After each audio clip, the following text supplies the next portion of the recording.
everybody. Welcome to the stream. I'm excited to be streaming this morning. So if you're familiar at all with my streams, it can kind of be all over the place and is what it is. I am super excited to finally be publicly using ZBrush 2021. I was part of the beta team, and it's fun. It's a super fun adventure. Being able to work in the new tools and things like that. So to get started, last week we worked on a piece for an imaginary friend. Hey Ziader. How you doing? So what I did is I went ahead and I got a block-in started for the character. Let me go ahead and let's load in a spotlight. Let's load in this one. Okay, so here is, come on, let's get the opacity up. Okay, so this is a draw this in your style challenge, and I'm hey guys, welcome to the stream. It's good to have you here. So draw this in your style challenge by TM Wilson on Instagram, Tanner Wilson. Super fun design, and I am excited to be working on this. My design is obviously going to be extremely different from his. Today, what I'll probably start working on is actually making the pieces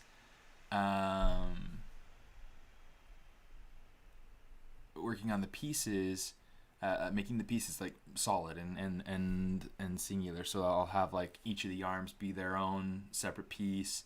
I'll have the torso be its own piece. I'll probably put the head in as its own piece, and we'll see kind of how we put these things together. On Instagram, I did something of a poll to see what people liked the most by way of masks. So I mean, I've got a few different versions of things that I put together. Let's see if we can get to the tusks.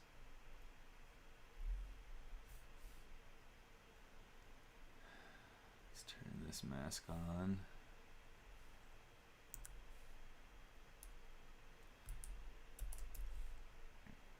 So yeah, I've got a few different versions here that I've been that I had worked on, and each of them is interesting in its own right. And I think each has its own application. Each has its own feel. One of the feedback that I'd gotten is that people really liked the nose and the angularity, the planar changes on the on this main face up here at the top. That was kind of the first experiment that I'd done, and then I wanted to go through and kind of simplify it, streamline it. But then I wanted to see how it would look if it were to have less teeth, less only one pair of tusks. We'll see. So I went through and played with that. I changed up the nose.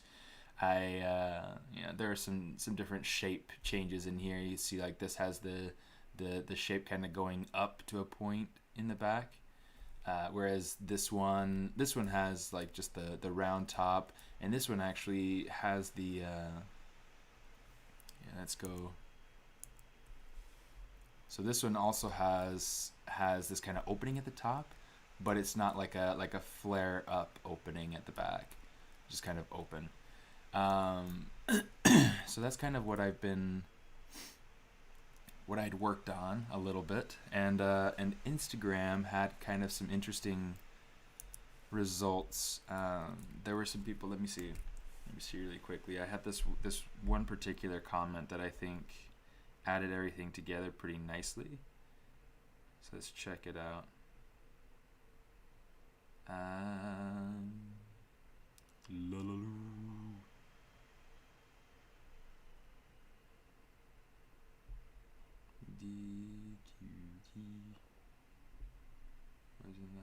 Wasn't that one.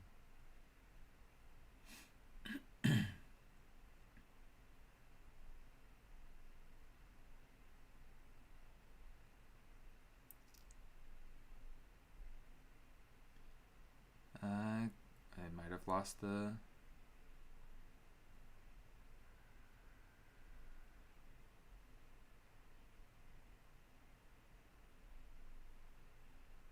Oh, here we go.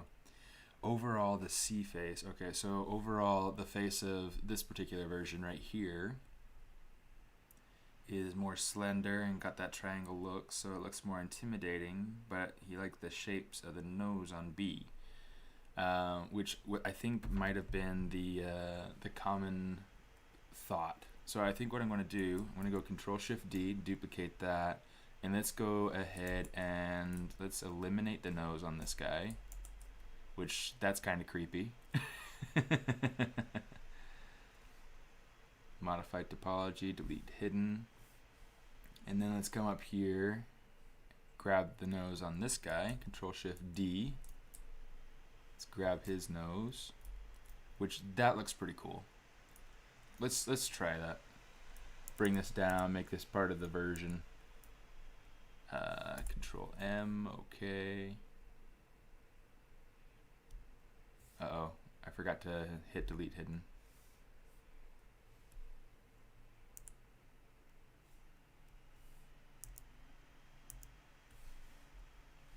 Geometry, delete hidden. Okay, now we can go ahead, Control M. Well, Control M is my own custom hotkey for merge down. So, pretty simple. But yeah. I really do think I like that. So I think we'll keep that, we'll move forward with that. I am going to change to the other teeth though, because this pair of teeth is meant for a different mouth structure. Good morning, Texas. Good morning, Texas. Is dynamic useful for artists? Are you talking about the dynamic features, you know, doing cloth and things like that? Yes, absolutely. One of the things that, well, so hopefully you got a chance. Hopefully everybody got a chance to see the demos and things like that, or even been able to go through and see any of Mike Pavlovich's videos that he put out. The demo is extremely helpful because it really does go through and show what the new ZBrush is capable of in a very clean and efficient way. It was... let's get rid of these. Delete. Okay. Delete. Okay.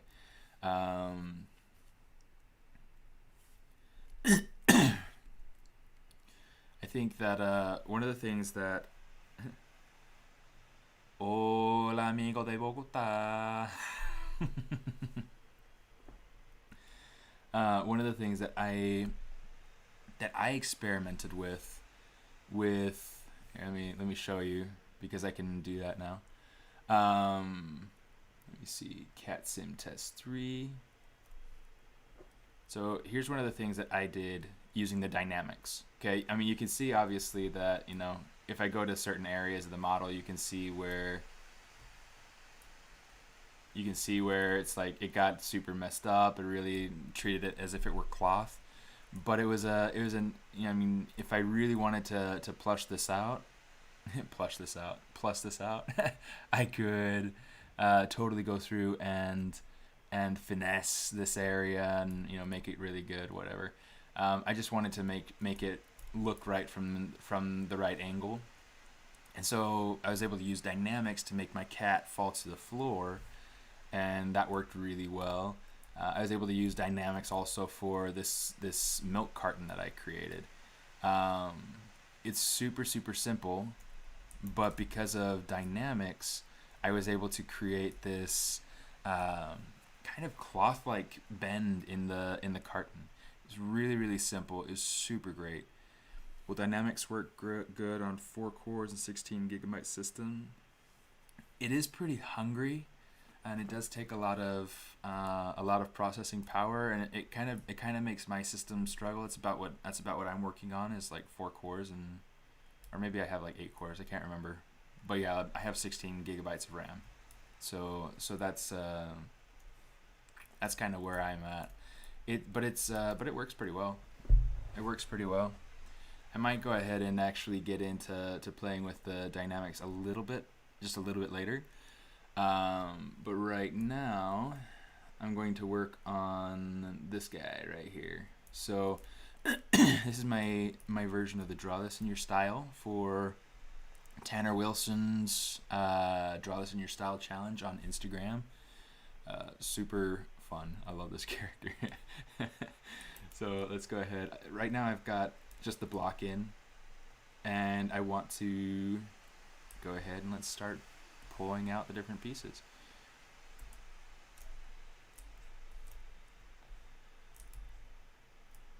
Yeah. Let me see. We're gonna go ahead, do this. We're gonna say split hidden. I'm gonna go down. We got to make sure that we keep our names named out nicely. So let's call this arms top, or maybe arms back. We'll do instead of top and bottom, let's do front and back, because I think that makes more sense.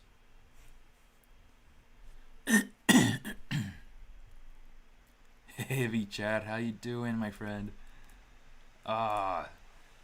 If anybody doesn't follow my friend B Chad on Instagram or on anywhere else, ArtStation, go check him out. He is honestly one of the most phenomenal ZBrush artists ever, and he's got these amazing results from his ZBrush beta tests that were just amazing.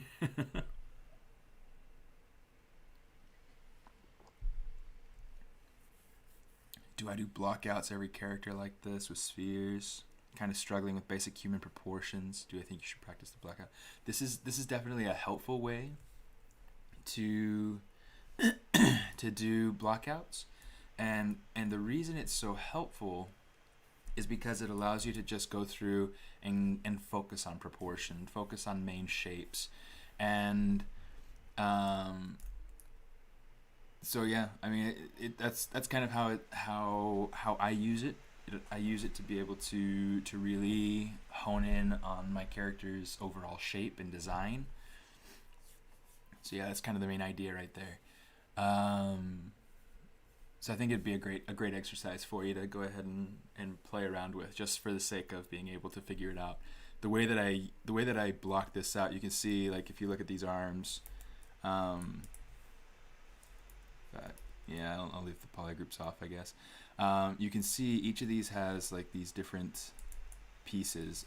Each of these main forms, there's like a separate piece. So there's this muscle group right here has its own piece. This has its own piece. Yeah, let's go ahead. Let's just do this because it might be easier to see. Turn off line. Okay. So you can see like each different color, except for this one. This one's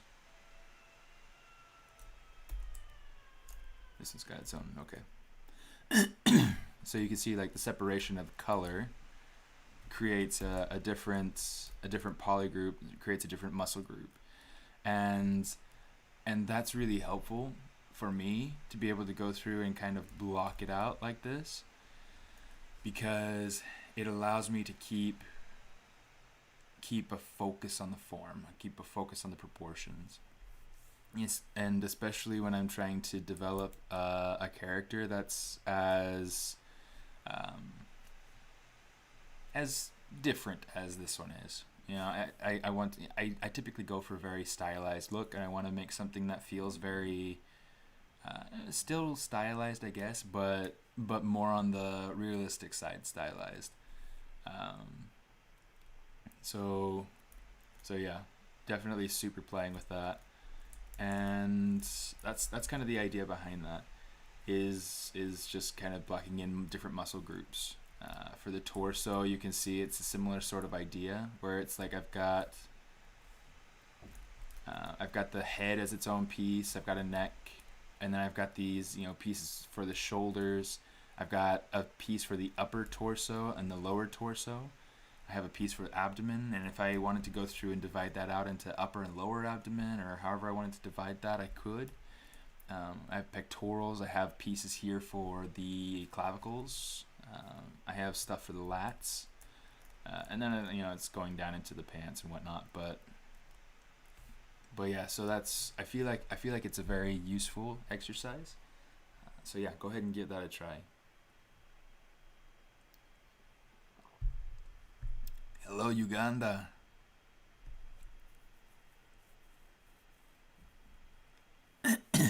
Yeah, it's a great thing having a resource like this. We didn't have much of this when I was in school, so this stuff is all stuff that I had to teach myself. Um, I know that I'm definitely grateful for the ZBrush community, and I think that yeah, it's helpful to me to be able to go through and watch um, the way that other artists work and things like that. Like a couple of my friends that I really like watching regularly are Ana Carolina. She's on here, goodness, I think on Saturdays or something like that. Saturdays or Sundays, I think. And then Ashley Adams, and she's on here on Wednesdays, I believe. And then Shane Olson, who's on like Mondays. Those are like my three core people that I try to tune into when I get to tune in. Okay, let's go ahead. Let's actually start doing something on this. Arms back, arms front. Arms front. Okay, one of the things I need to kind of decide, when I hit Dynamesh, these arms are going to weld together, and I don't want that to happen. Let's turn off perspective. I don't really need perspective on.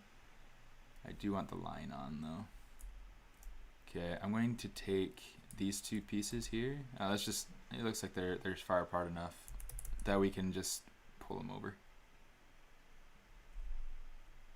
I just want to make sure that they are not crossing here in the center, because when I hit Dynamesh, they will go through and weld together, and I don't want that.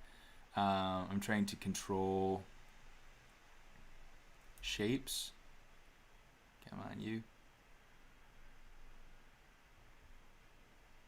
Trying to control shapes, make it so that it's I didn't put, so when you add something to Spotlight, you have to go through into your brush settings, into samples, and you have to turn off Spotlight projection. I haven't figured out a way to make it so that that's just automated at the beginning. It'd be really nice if it was just that way anyway.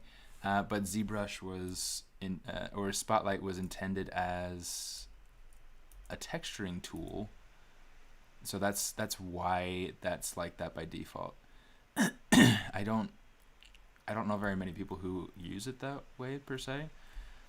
But yeah, I mean, I have used it that way, and I will continue to use it that way, but not as a default. Most of the time it's just as a reference tool.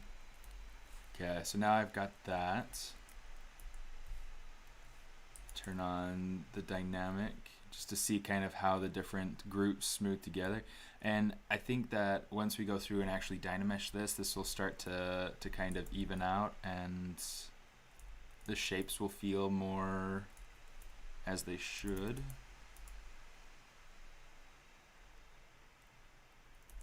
because we'll go in here and we'll kind of like smooth things out once we have the Dynamesh turned on.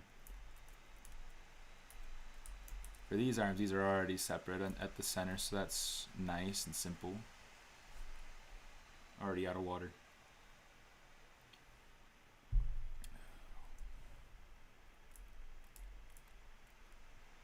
Oh yeah, Pablo Munoz. That's another one that I like to tune into. Pablo is a mad genius. He is amazing.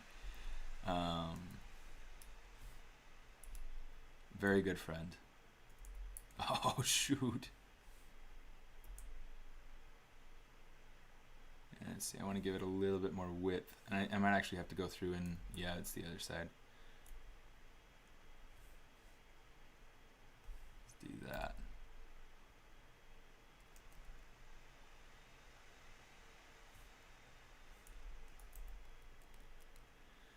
Give it a little bit more width. I think that works a little bit better. And let's adjust the shoulder so that they kind of fill in the void.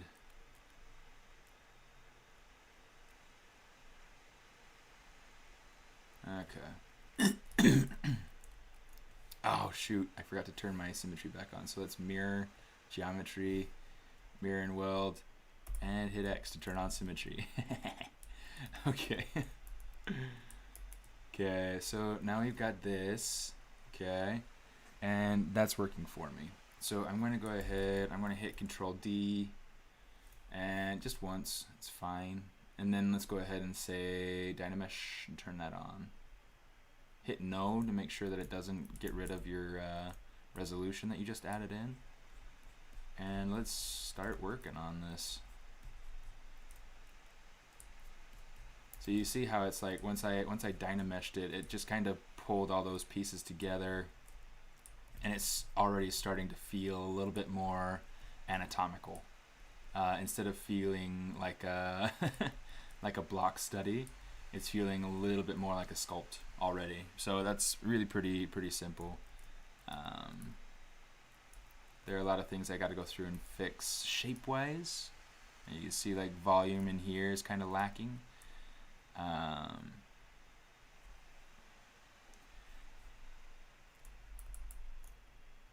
Let's see. Gotta make sure I'm pushing it the right way.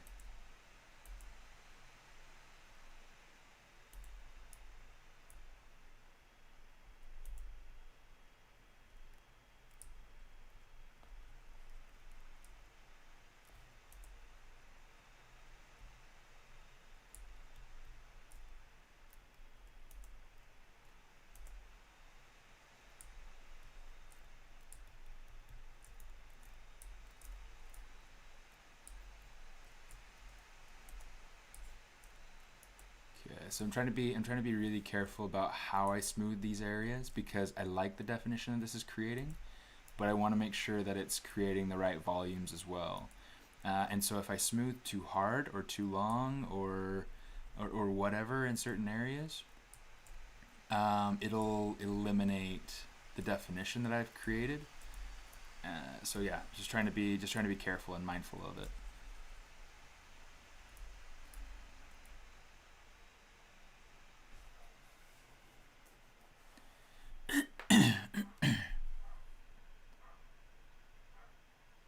Z Startup Master. No, actually, that's not a native native plugin, right? Because I do remember having seen that one. So maybe I'll have to go through and look for that one, because that sounds like a really good option there, Andrew. Blender was first with cloth brushes and now ZBrush. Do you think this will give Marvelous designer competition in the future?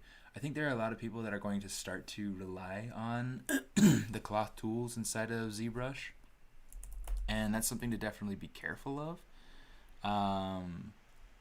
That muscle looks really weird. Something to definitely be careful of, because it's not...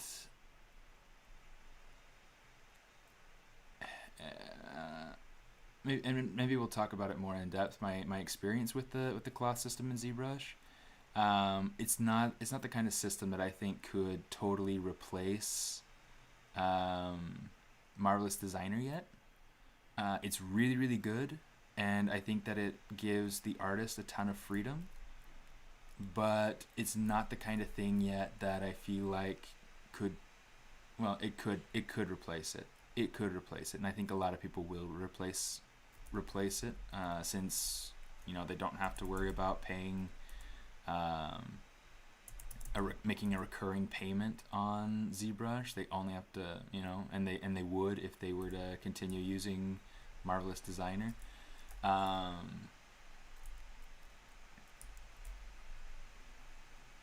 But yeah, I mean, I personally, I haven't used Marvelous Designer since I worked at Warner Brothers, and that was like 3 years ago. Um, Joseph Dress plugin, okay, yeah, it's probably a good one then. But yeah, it's I do feel like a lot of people will probably rely on it, and make a switch.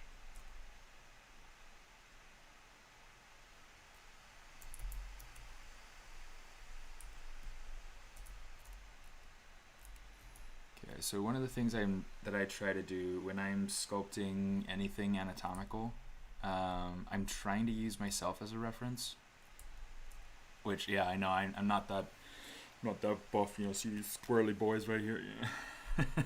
But it's like I try to go through and kind of consider what I see happening on my own body, my own arms, my own in my own anatomy. That's the easiest way that you can get accurate anatomy reference, is by checking out your own body. Looking at the way that your own shoulder transition is, looking at the way that your muscles fit together, things like that.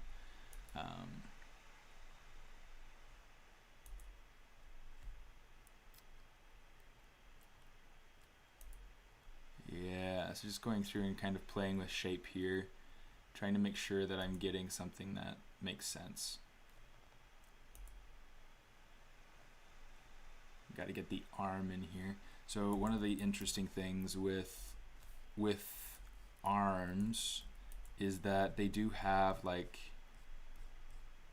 especially when you get to be like super buff, it's like the muscles kind of blow or like inflate off of your bone.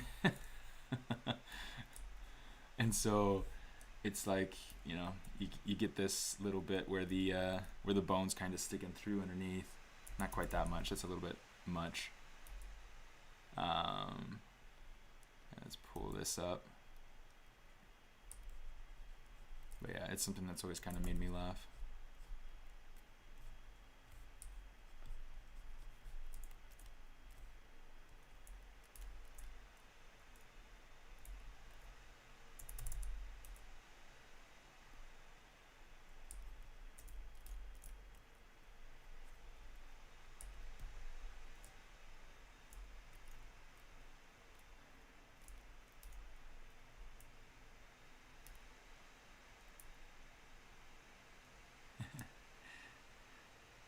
I'm sorry, I don't know how to pronounce your name. Is it Tuandeng?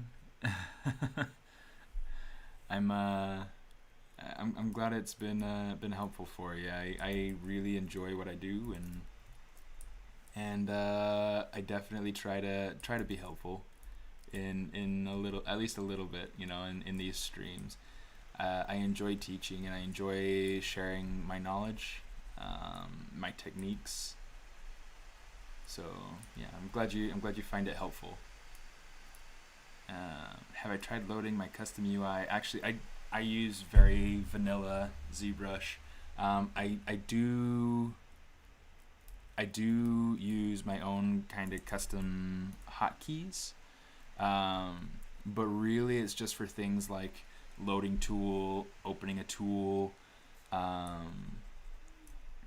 merge down. Things that I do really, really often.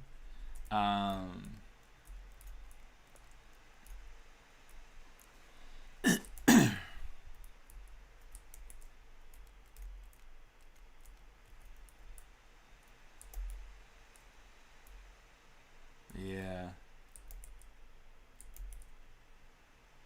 things that I do really often, and I feel like a lot of people go through and they'll use custom everything, custom UIs, custom custom hotkeys, custom, and that's great if they only have to worry about their own workflow. But one of the things that I find to be really important, I do a lot of teaching. I do a lot of instruction and demos and things like that.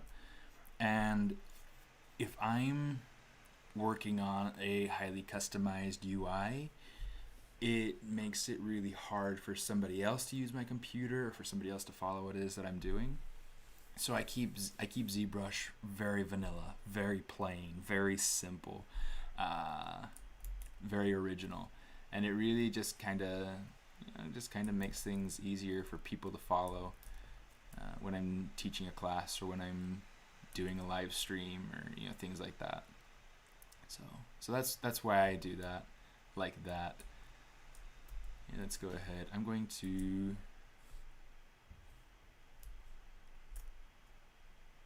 select just the mask. Perfect.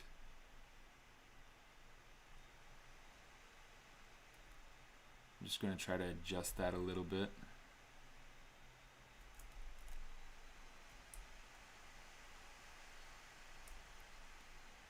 Yeah, we'll have to see kind of size and placement and whatnot on this later. It'll come. Let's go ahead. Let's see, Dynamesh. You can see like it left me like this huge hole right here. No big deal.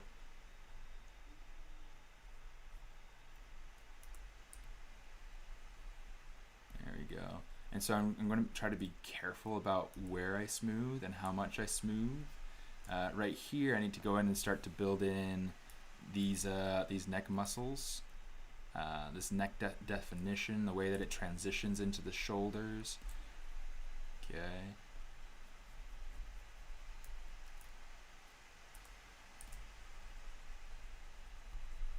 I'm gonna kind of smooth that out. And we'll see. We'll check it with the rest of the body, see how it flows. Because right now, it like by itself, it feels really weird.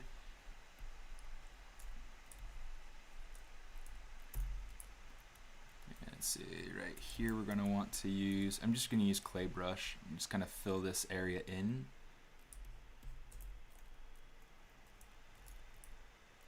And then over here, I gotta remember kind of how it flows. Got like a little bit of a Y pattern kind of coming in down here.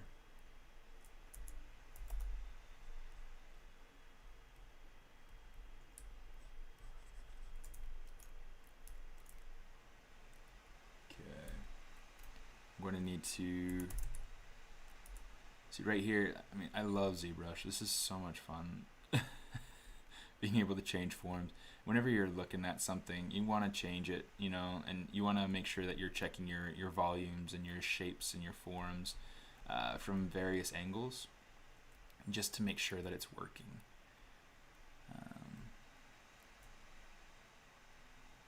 Because it might work really well from one angle, but not so well from another. Okay, there we go.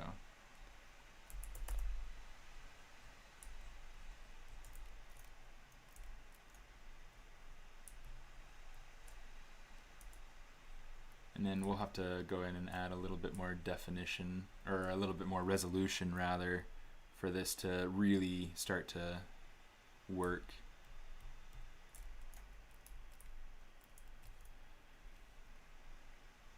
Okay, that's not quite what I'm hoping for, so let's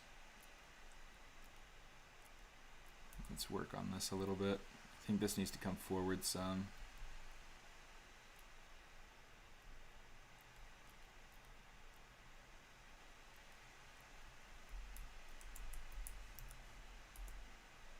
Okay, I might go through and kind of play with some of the shapes and ideas here on his back. Because I mean, after all, I mean, if it's an Oni type character, then I don't really have to worry so much about it being, especially if I'm imitating this sort of funky existing design. Tanner does this really awesome job at exaggerating things in a really weird way and somehow making it work. Let me see. Do you think with the new 2021 version we can retopologize our entire model in ZBrush without the need to go? Yes, absolutely. So to show you an example of something that I retopologized, for anyone familiar with my Amon character, I went ahead and I took this mask, okay, and then I went ahead and let me solo that out, and I did new topology on it. You can see, oh, it's got the texture map on it. Okay, so you see, I mean this is the new. Let me see if I can do the cage.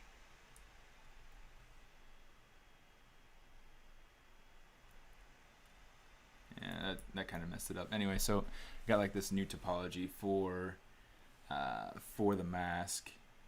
Oh, here, and let's turn off solo. Turn that off. Turn this on.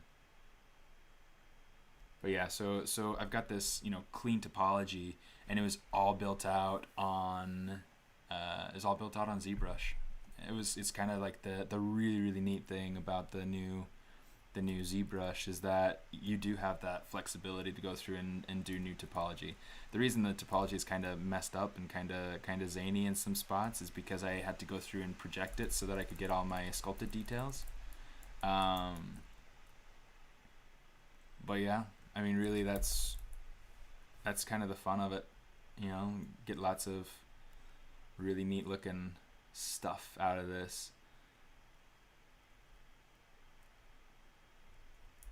Okay, so yeah, absolutely, you can absolutely do topology here inside of ZBrush, and it's just using that edge extend. It's using the topology brush, different things, you know, the different little tools inside of ZBrush that'll allow you to do that. And I will be doing that on this character soon enough. I mean, it's got a long way to go before it's ready for anything like that, but we'll get there. Let me see. Vimal, how you doing, brother? Dude, how are things on England side?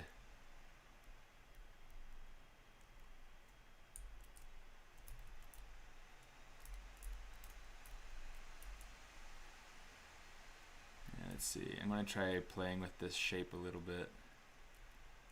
Hey, thanks, Indy. How you doing? Good to see you. It's always good to have you around. Marco de Chile. Question: when do you need to make small details like lines, small bumps, things like that? So I stay at a really low resolution for as long as I can. I don't add more resolution until I'm out of forms to change. It's always all about the form before it's about the details. So it's important to go through and kind of figure out, making sure that the anatomy is kind of working right, and that there we go, that's starting to be something there. Yeah, you got to make sure that the anatomy is working right before you can add in wrinkles.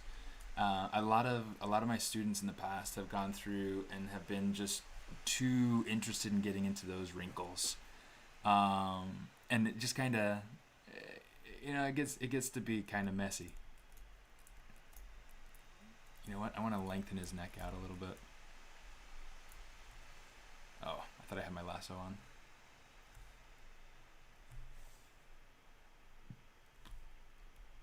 Oops. let's do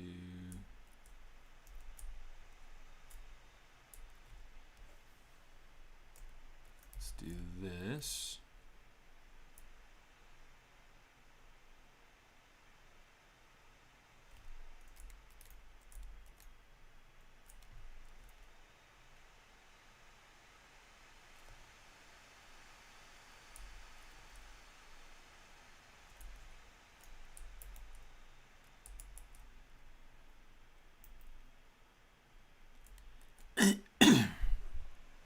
Trying to decide if I like that or not.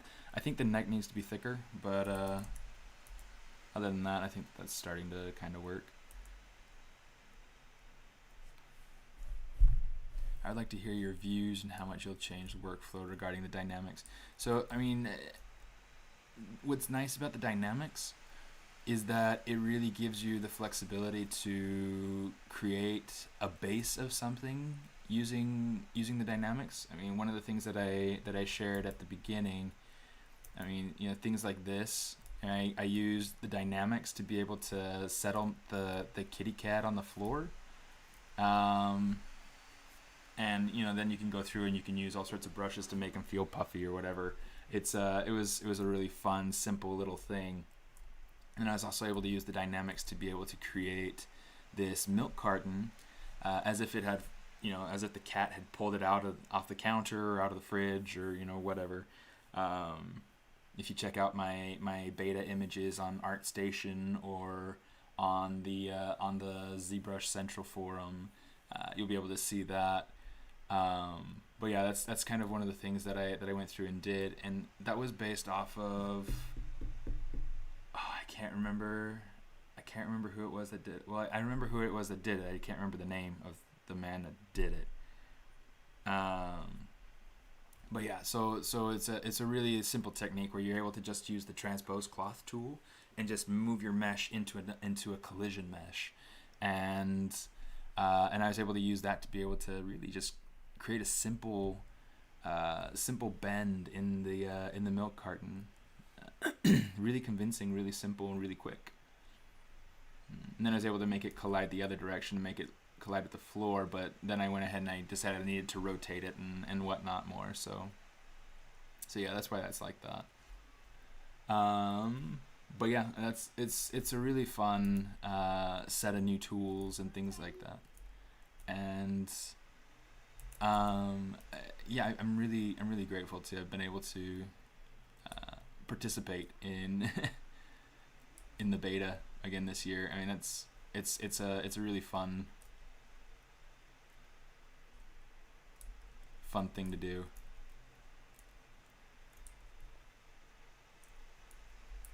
You know, let's see, instead of having that one be as big, let's make this one big. I'm just trying to think about different separations, different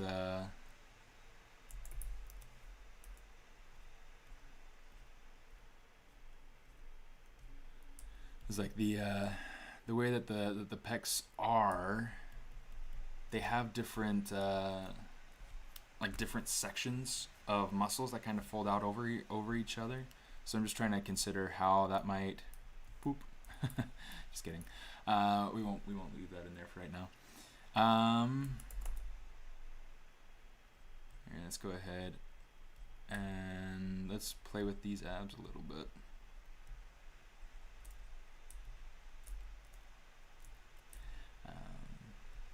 Yeah, there's a lot that you can do with dynamics and things like that, though. And I fully recommend that you go through and play with it. There will be things that you think about that the beta team hadn't thought about, I'm sure.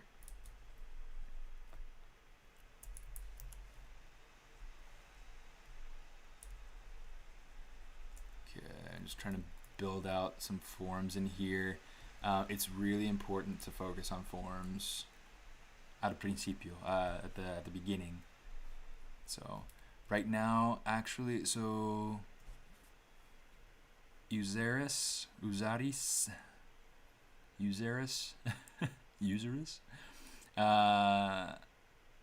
like to hear you use how much you generally work with dynamics. How many subdivisions do you usually work with from a base model to all details involved. It depends on how much detail I need. For instance, like with this particular model, I mean, you can see it's got pretty high resolution. I've got 7 subdivisions on it, and it's taken me up almost 5 million polys, just so that I can get enough detail in there to get the right level of detail in the projection. That was really important to me there. With this stuff right now, it's really, really low resolution, and it's all Dynamesh, so it's not subdivisions at all, which is also very helpful to me because it allows me to just think creatively. And it's important when you're trying to think about whatever workflow you want to use for such a project. You want to think about what best serves the workflow that you think you need. Let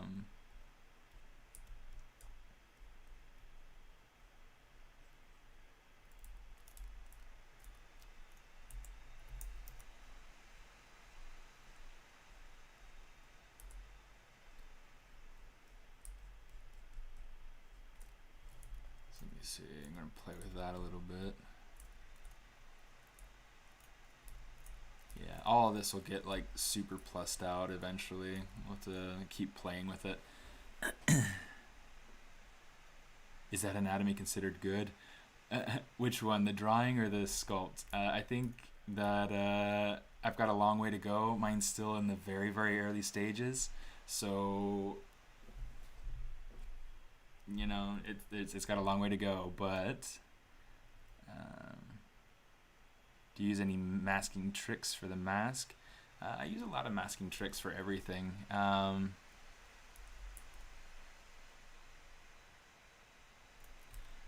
really like masking. It's actually one of my favorite features in ZBrush because it's so flexible and it's so useful. It's one of those things that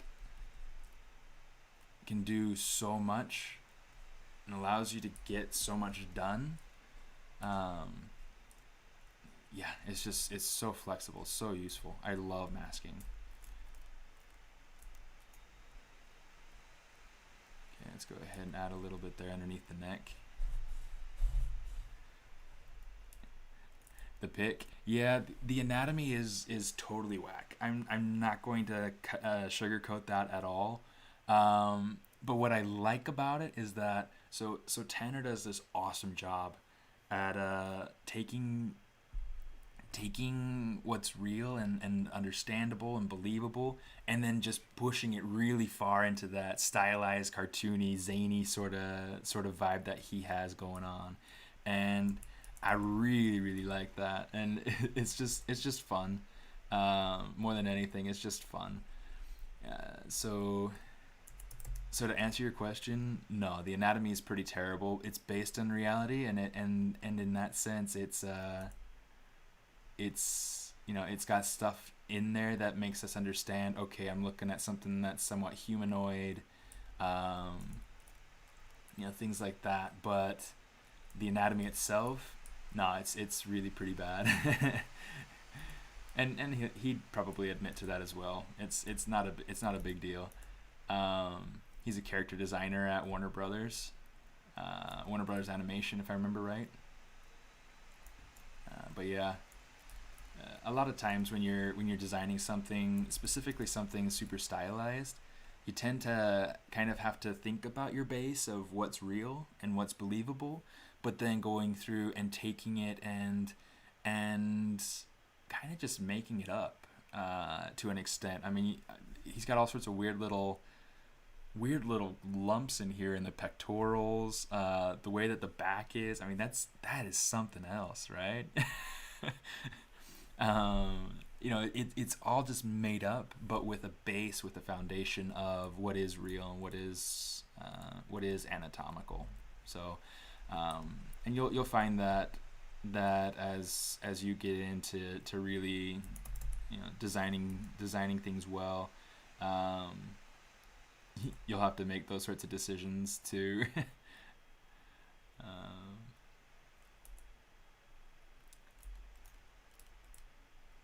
Let me see, I think that that's kind of pulling that too far back.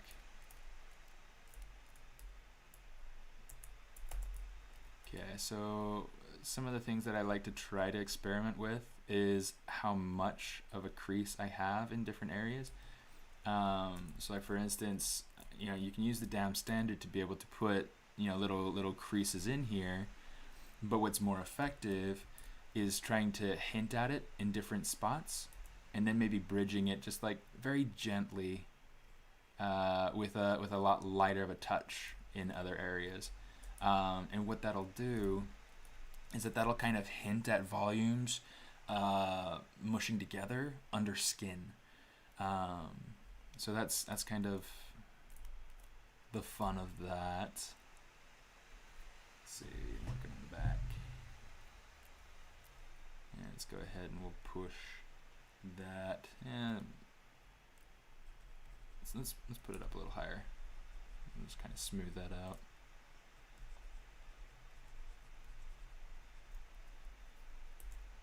Right here, I'm trying to just kind of sketch this in, and then we'll really figure out how we want this form to work.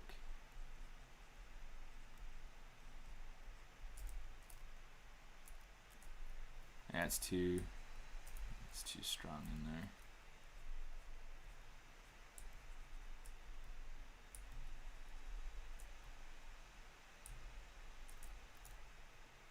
Okay, that's starting to work a little bit better.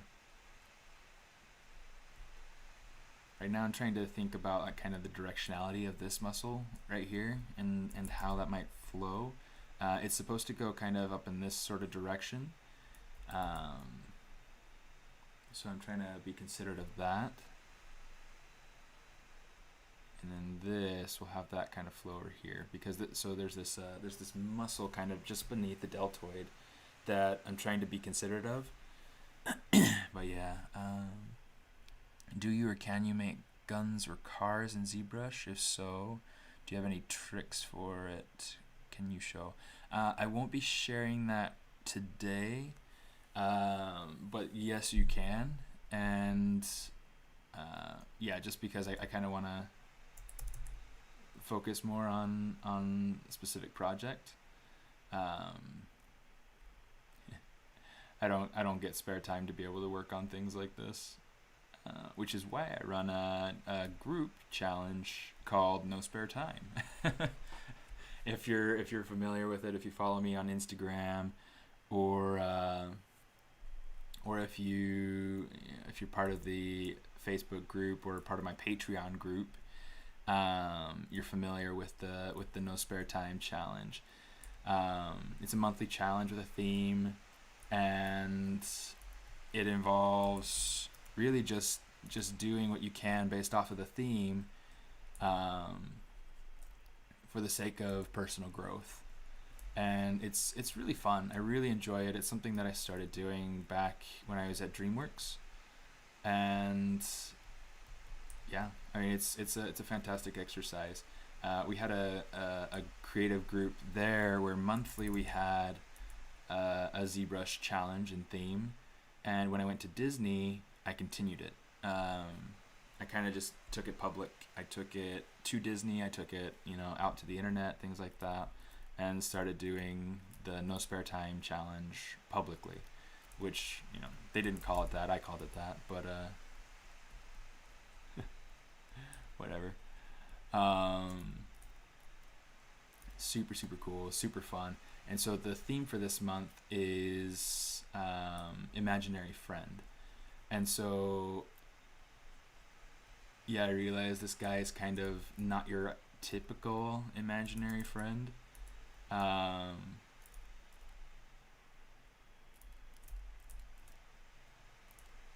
Yeah, it's just something I'm kind of playing with and trying to figure out. But it's fun, and it's meant to be something to kind of push yourself. And so I'm trying to push myself in a way of being able to build something out that's less stylized, trying out different styles and trying to work around a little bit.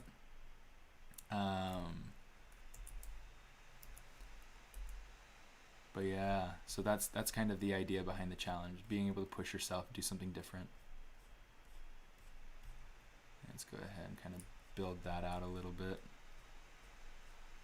Make this connect up to the head where it's supposed to. It's starting to go somewhere.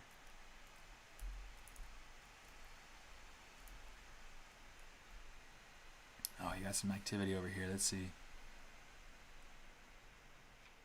Oh, can I say how I would do them? Yeah, so I would use a lot of ZModeler. ZModeler is this fancy brush where you can go in, you have different actions depending on the component you're trying to control. I typically like to work with really, really clean topology. And so, working with something in Dynamesh, it's a little bit out of my typical workflow, but it's great. So yeah, so for being able to make anything hard surface, I actually have a tutorial series, and I translated it into Spanish yesterday, and so I should be putting that up fairly soon. Hopefully tomorrow if I can get it all rendered out. So yeah, in here underneath my ArtStation store, there's this hard surface techniques in ZBrush tutorial series, and these are the same techniques that I would use if I were going through and building out a car.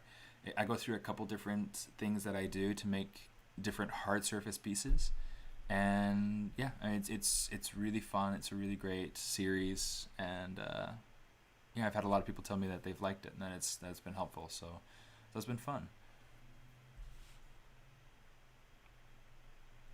Okay, so the difference between Subdivide and Dynamesh is that Dynamesh is kind of it stands for dynamic mesh. So the resolution on this, one, it's not clean. Two, it's not, I don't know. There's only so much you can do with it.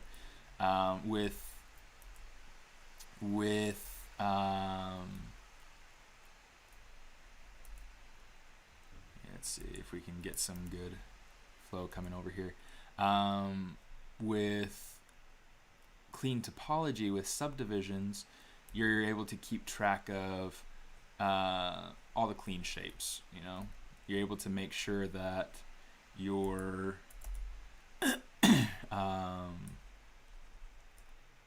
able to make sure that all your forms flow together. You're able to make sure that and that they stay clean too. Like with this, I mean, it's kind of a challenge. If I were to go through and kind of remesh any of my sharp edges that I had defined before, it gets lost. So Dynamesh is really tricky in that regard, in that respect. But it's also super helpful. Just because it really frees you up to just think creatively, and that's why I like to use it when I'm trying to sculpt something totally different. Yes, child. Questions are free today. Master Steven, I like you, man. Thanks, man. Patrick, dude, how are you doing, brother? Patrick Simmons over on Facebook. He is one of my buddies from Imagineering. He is a phenomenal sculptor. He's actually somewhat of a supervisor for me, kind of the art director for me on the last project I did at Imagineering before I got laid off. If they start asking for people back, Patrick, I'm counting on you.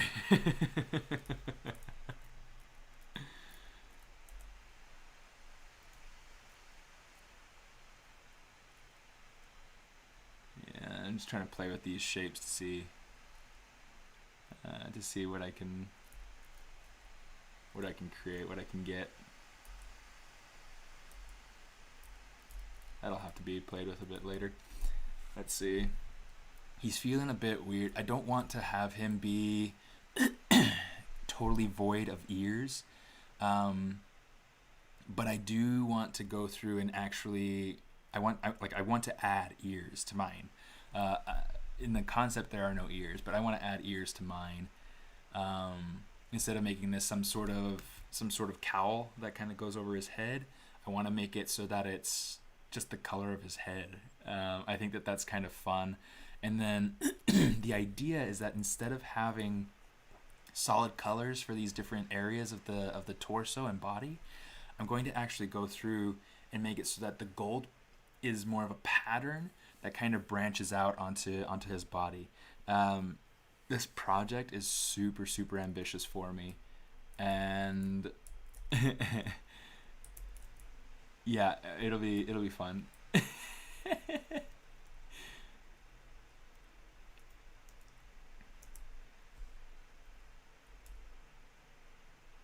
think I want to change the shape of that so that it's flowing more down and back rather than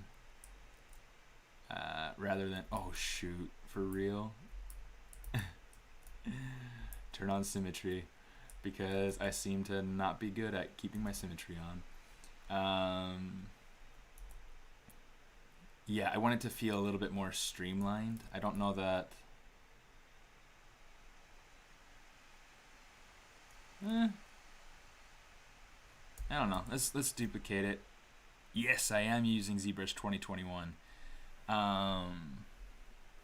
which is a fantastic new set. I was part of the beta. Let's go ahead and put this back up. Not entirely sure if I'll keep it that way or not. We'll have to see. Let me see.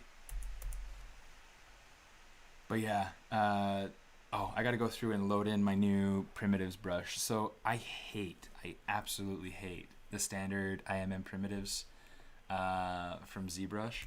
So what I'm gonna do, I have my own IMM primitives that I created.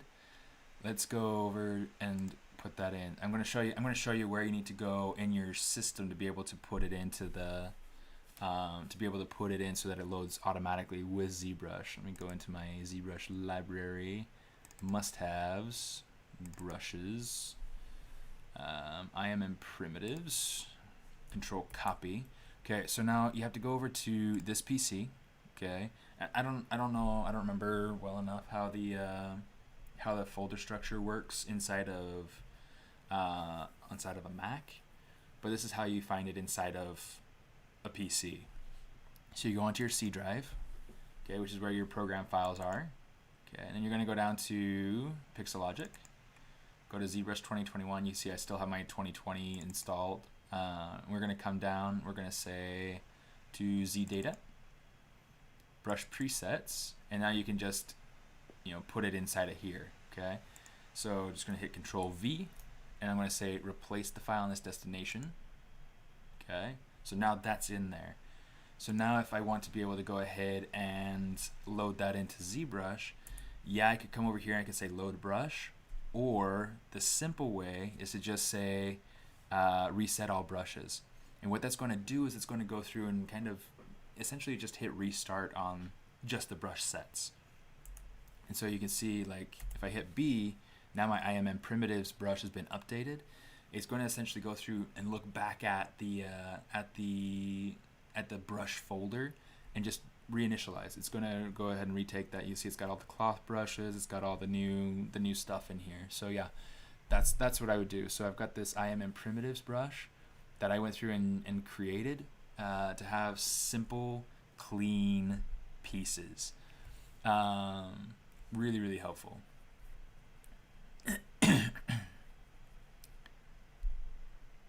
Let's see, I'm missing some texts here. Let's see. Hi Nisal, how you doing? I hate the new instance mesh with Nano. I was hoping for something different. Are you talking literally about Nano Mesh? Where you go through and you kind of change your instances out, or are you talking about the dynamic subdiv? You go down and turn on dynamic and you turn on the micropoly. Is that what you're talking about? Because this is actually really, really cool, and it's really effective. let me show you a piece that I did for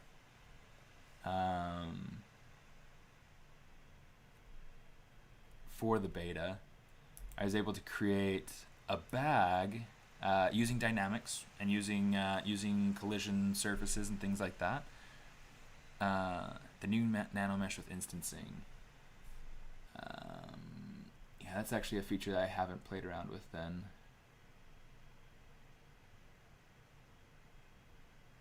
But I mean, nanomesh is really good, and it is really helpful. I do use it regularly. I haven't played with that. Are you talking about being able to go through and kind of work on the instance of the nanomesh itself? Kind of the split screen stuff, like what Mike Pavlovich was doing in the stream the other day? Because that's pretty freaking cool, in my humble opinion. Okay, I'm going to use this piece. I'm just going to kind of start blocking in this ear. Okay, so what this is for, okay, this particular little piece, this is not going to be the ear itself. This is going to be kind of the area behind the ear. So what I'm going to do is I'm going to take my IMM primitives again, and I'll either use a cylinder. Let's use a cylinder. That'll work. Or I could use a cylinder pipe. It doesn't matter. Or I could use one of the rings 3D. I'm just going to use the cylinder. I think that'll work just fine. I'm going to change my Z intensity way, way low. And then just draw it out. So now I'm getting kind of like my basic ear shape. Just kind of push that in. And then I can just use my move brush to kind of move this around a little bit to make that shape. I'm going to want to refrain from renewing my Dynamesh until I can feel comfortable enough with my shapes to up-res it, to add resolution. Oh, I see what you're talking about, Ad Lazy. Yeah, that's a workflow that I've never used and that I don't think I'll ever use. Yeah, like with that example of the shin guard with the shoulder guard. Yeah, that's not something that I've ever really felt inclined to try. Whatever. You were really excited about it? So you were excited about it, you were interested in it, and it just feels tedious? Is that kind of the idea, that the thing that you're kind of coming to with it?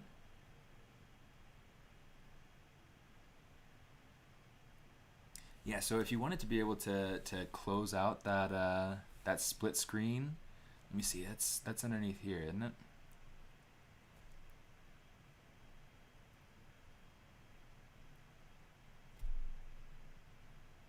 Interesting, I forgot that was a feature.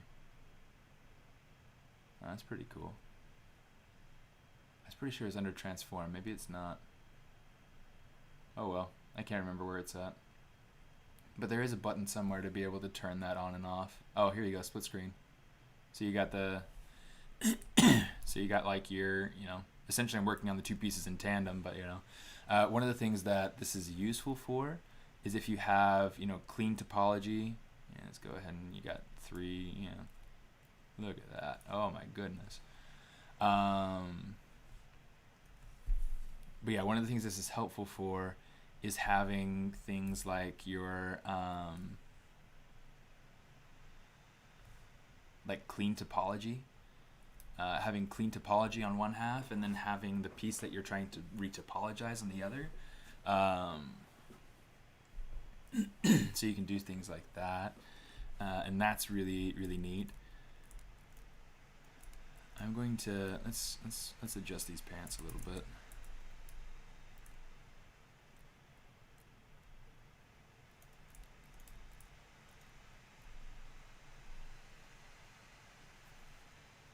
Yeah, the cloth brushes are really, really fun, Patrick. When you get the chance to, on your home machine, I know you probably can't upgrade, your workstation to 2021 yet, because Disney is slow like that. But if you get the chance to, totally upgrade your personal workstation to the 2021. Play around with it. There's some really good fun things to play around with that I know you'll just love. You'll totally be in love with it. And you got a ton of things that you could go through and do. I mean, we just hit the Haunted Mansion birthday, and you could totally go through and and do new Haunted Mansion stuff, curtain drapes, things like that.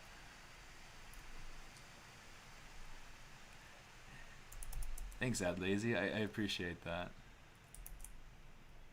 Yeah, sorry I couldn't be more helpful with you about the about that nanomesh stuff. It's not a workflow that I super understand. It's not one that I've tried to understand really.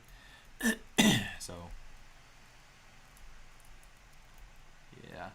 Okay, so one of the things that is happening here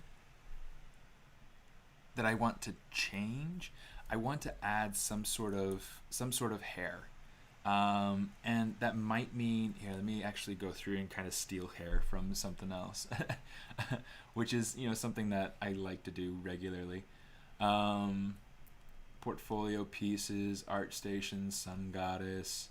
I want to get this. I want to use the hair from right here. Just to see kind of like what it looks like, to see if I like it or not. If I like it, then we'll keep it. If not, then, whatever.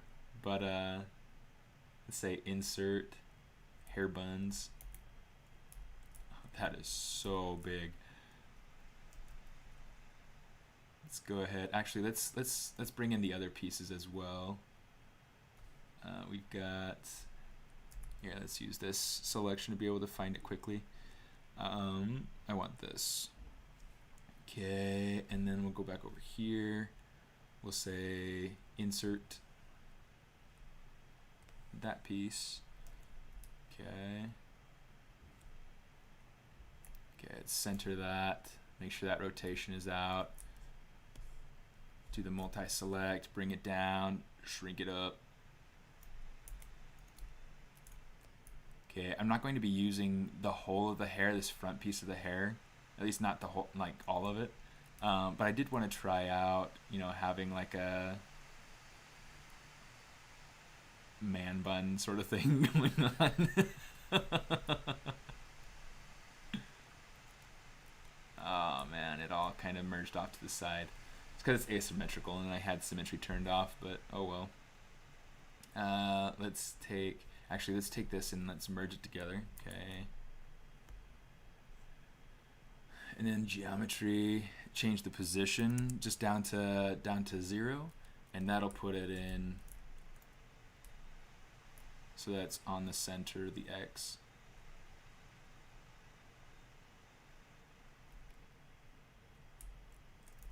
Okay.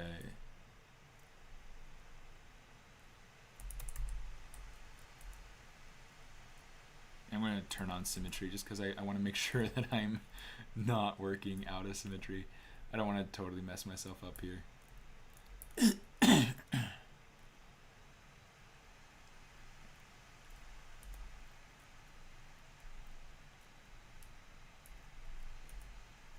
So yeah, one of the things that I've been working on the last couple of days is I've been working on. See, that's kind of cool. That's kind of, I gotta play around with it, but it's kind of cool. It's starting off. Let me see. I actually had a project open, got stuck in the split screen. Bummer. Yeah, that's where I go through and save out the Z tool and just work on that again, like open that up again. Using projecting a good way for it to fit cloth and armor. Yes. I wouldn't use it to fit armor. I feel like using it to fit armor is it gets kind of messy and messes up your shapes. Because there isn't really a way to be able to fit armor in a way that keeps it rigid and keeps the shapes nice and clean. So yeah, that's something that I would try to be careful of. But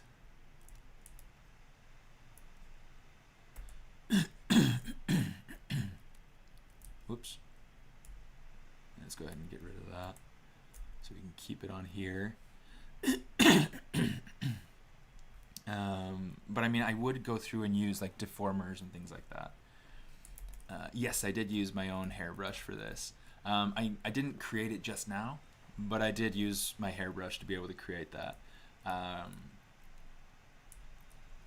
which is conveniently available on my ArtStation store for those of you who are interested.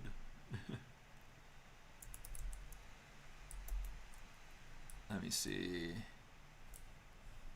Let's go ahead. I'm going to change these different groups into different polygroups so that way I can work on them individually. I want to be able to modify this purple group without changing up the chopstick pieces or the wrap right here. So yeah, we're just going to go ahead and kind of play with this a little bit.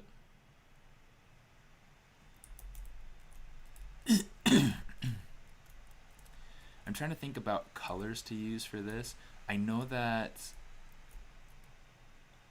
for sure that I want to make sure that I'm kind of, you know, making the head. In fact, maybe I'll go through and start blocking in the colors, because I do want to use these colors for reference.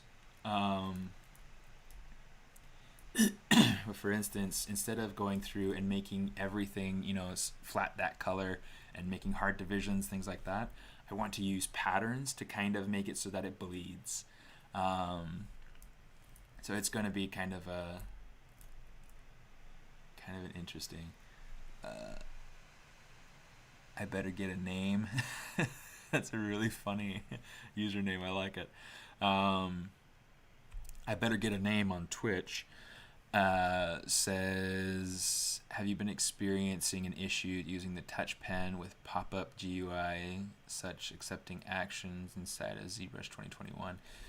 If you're talking about like where you get like this sort of thing, or you get this sort of thing, it's just a matter of kind of what buttons you're holding. I don't know if you're getting anything different from that. Hopefully not. But like for instance, right there, I was holding Control and then I right-clicked, and then I got this little button here that allows me to turn on like a radius or polygroup way to affect my brushes. And really, it only affects, I think, my clipping brush, that sort of thing, or my slice brushes.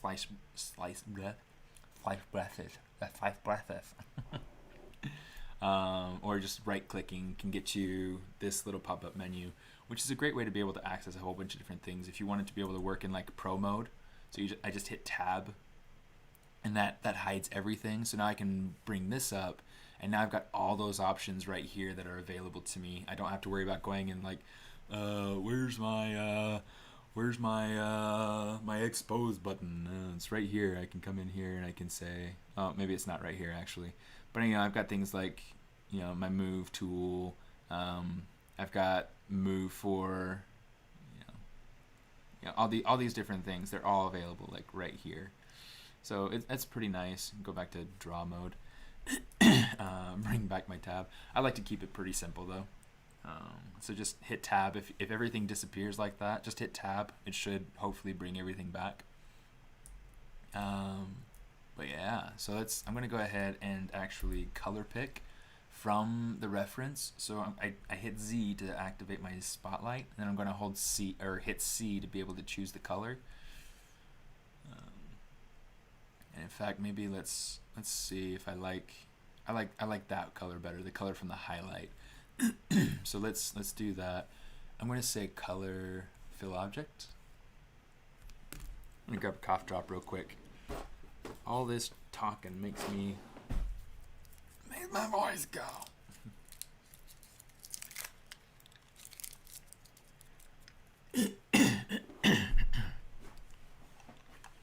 Yeah, it's always kind of crazy when you're talking for a long period of time and your voice just starts.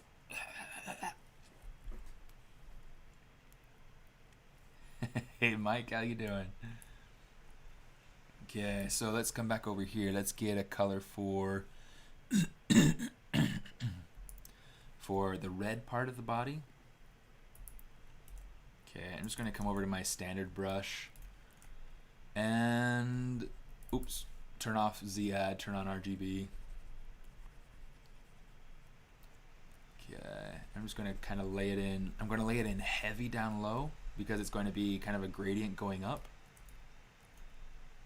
And then for the chest, I'll have kind of like these golden tattoos that I draw on, starting around his pectorals and kind of going up over his shoulders and leaking down onto his back. But yeah, so this will be kind of the start of the colors for this guy. Let's go ahead, let's grab this color right here in the middle to kind of just oh, here, let's actually do this real quick. Let's hit C to be able to pick the color off of the model. And then this one in particular is going to be the gold color. So let's Z. Let's pick the gold color. Pick the gold color. And then color, fill object. Okay, so for this arm, I want to go through and kind of have this green kind of fade onto the arms. So I'm just kind of pulling this on here a little bit. This gray, the middle area, I want to kind of control it, make it feel like it's a little bit more blended, I guess.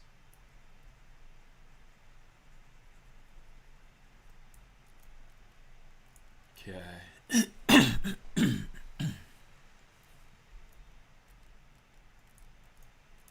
Okay, so for the colors on the mask, let's go ahead, let's do something similar. Let's just, or at least start off with something similar. Let's go color, fill object. Let's get that red color here.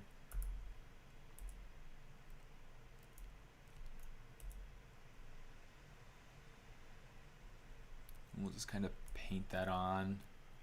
We'll see how we feel about it later.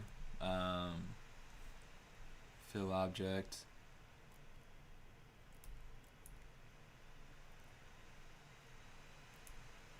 And then we want to take this gold color. Go color, fill object.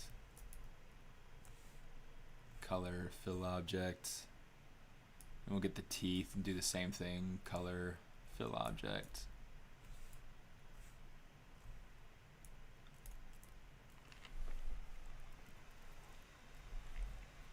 Oh, the nose technically is also kind of that gold color. We'll see how that looks, and we'll keep that for now.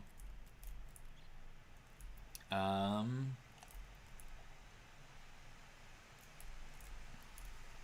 the hair,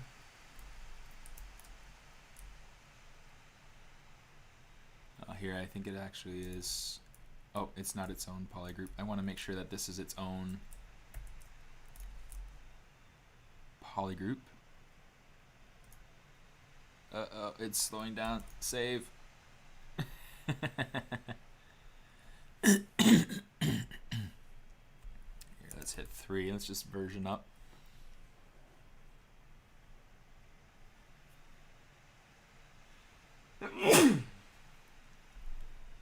Uy, salud. Okay. Let's get that. Make it its own polygroup. Now I can go ahead and hit my color. Okay, so that we got the gold color coming in. Oh, wrong buttons. There we go. For these pants, let's go ahead. Let's pick that green color, and we'll color the band. The band, please.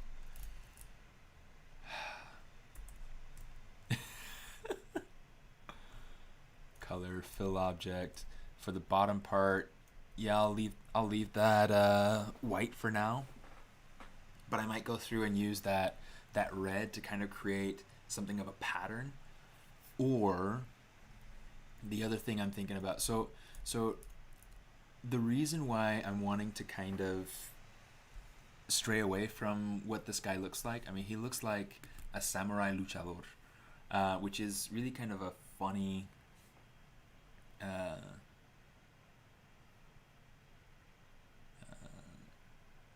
melting in a heat wave. Where are you at, Mike? You're out in England, right? I'm trying to remember. A couple people out that direction. I'm trying to remember where everybody's from. Um, but yeah, so I want to take him away from the luchador sort of look and make him feel more samurai like. England is melting. Oh boy. Um, you don't see my store when you go to ArtStation. So if you go to my profile, you'll see like there's a portfolio tab and then there's a store tab. So if you just click on that, that'll take you over. I've started adding a couple different things. So I've got like this polymesh set. So one of the cool things about this new ZBrush is being able to use huh. Here, let me see. I'll send you this link. This might be a little bit easier for you. But yeah, so I mean, so this polymesh 3D option is super cool. This is really low resolution cube, like stacked cube, but because of the polymesh, it's going through and it's applying these pieces to the faces of this to the faces of this cube, and this is all this is this series of different meshes that it's going through and it's applying to the facade of the building. So you can see in the example over here, you've got some windows that have AC units and some that don't. You have some windows that are open more than others, and that came for free. I just had to make the window, make the different piece, and the variations came at random. So it's really super cool. Emilio, sí. Estoy tratando de, pues, traducí los tutoriales ayer y estoy en el acto de hacer los rendering para poder subirlo ojalá mañana. So yeah, I'm trying to I translated my tutorials to Spanish. Pardon me. Yesterday, or at least the first one, and then I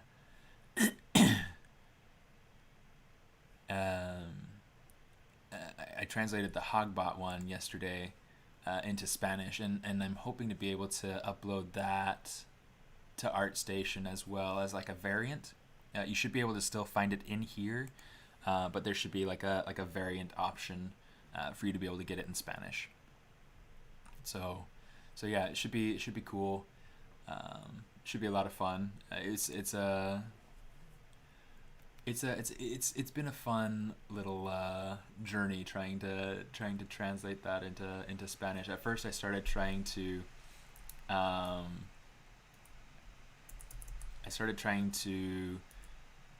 get the words like verbatim, like going. I tried to, what's the word?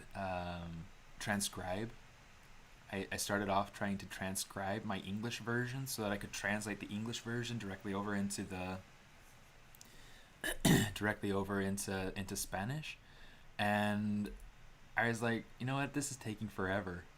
I'm just gonna go ahead and do its own special version. Spanish is going to be, I'll still be able to talk about everything that's happening in the video, but it'll be its own special version. And that worked so much better. Instead of taking hours to transcribe the English, it took me just a few hours to do all the Spanish audio.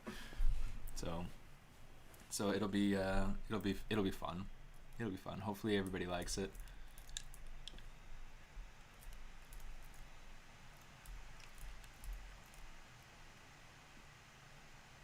Okay, let me see.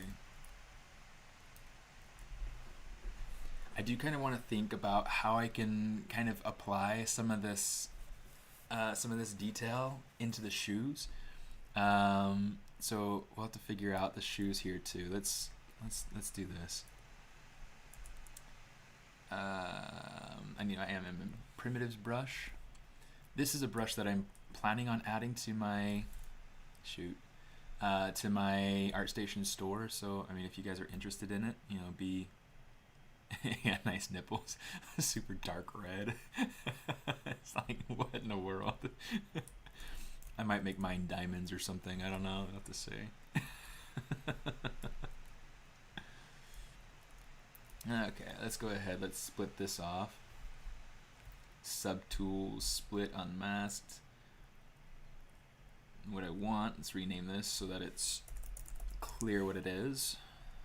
Shoes. We'll turn on local symmetry just so that we can make sure that we are scaling from the center of the piece on each side. And then let's start working on these.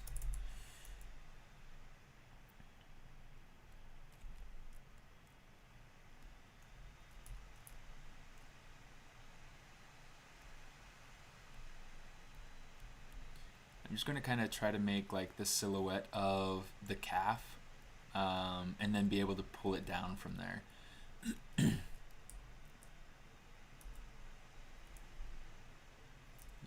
Let's do this.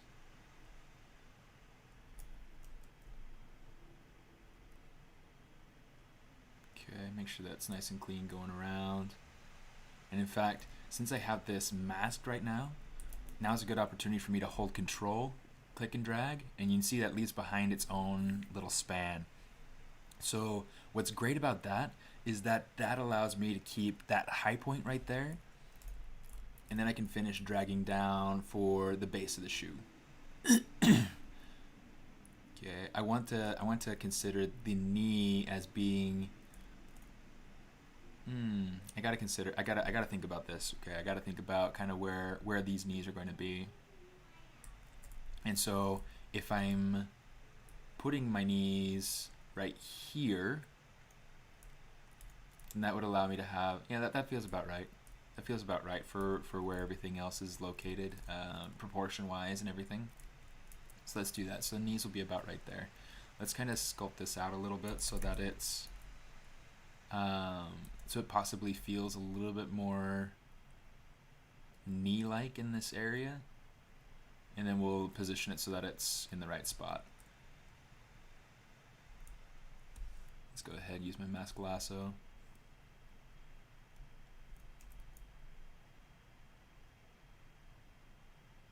Okay.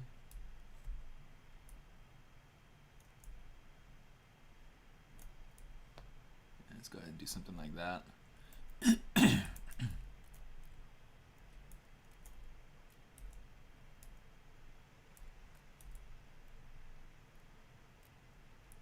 I'm going to try to push this so that it's more resting on top.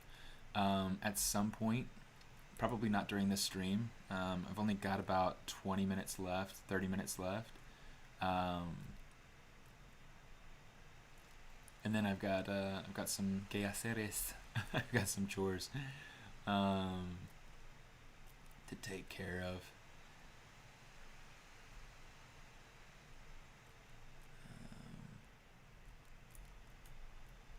Part of which is applying to jobs, because we're in a pandemic and good jobs are hard to come by, especially with, you know, other studios and things closing down. That's been kind of part of the biggest the biggest frustration for me.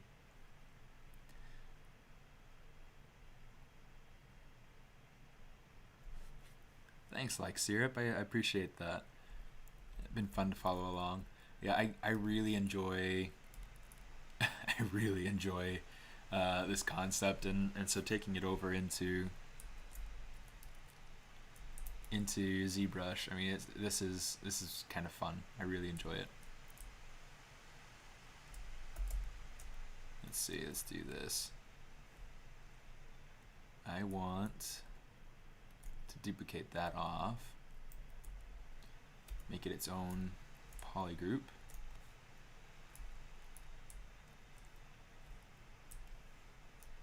And then let's get rid of these interior parts here. Oops, don't want that. Oh, come on, you.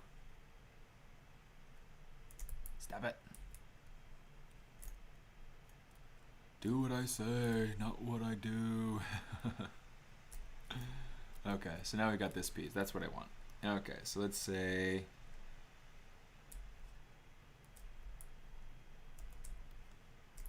actually let's go Control Shift A, do that and then that, because I didn't want to get rid of the pants. Geometry, delete hidden,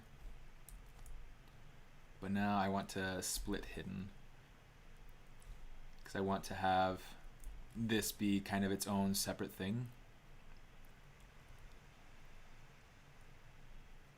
Yes, I will use the new ZBrush features to be able to kind of play with that, the way that the pants fall and things like that.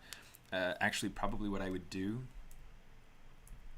let me go ahead and say, let's do this. Let's go Control Shift A. Let's say split hidden. We'll call this the waistband.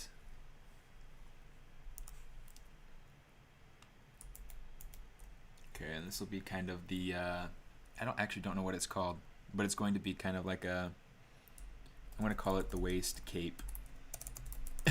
Because essentially what this is going to be is this is going to kind of fall down and be something of like a half robe. But yeah, I gotta work some of these other things out first. Waistband, pants. Okay, here we go. Okay, so let's play with this just for the sake of getting some pants in that are kind of more believable. A ver.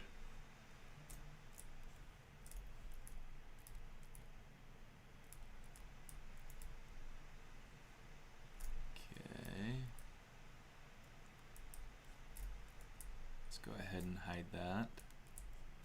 Okay, so now we've got our pants. Go geometry, delete hidden, Control W just to make sure that I'm just trying to make different polygroups. There we go. Okay, so here are the pants. Okay, so I was gonna say first thing I'll do is go ahead and shrink it to the body, but then I was like, I don't have a body underneath there, so I can't really do that. So we're just gonna do this instead. We're gonna cheat it in a way. Okay, so let's go in here. We'll just kind of shrink it some so that it's closer to the body.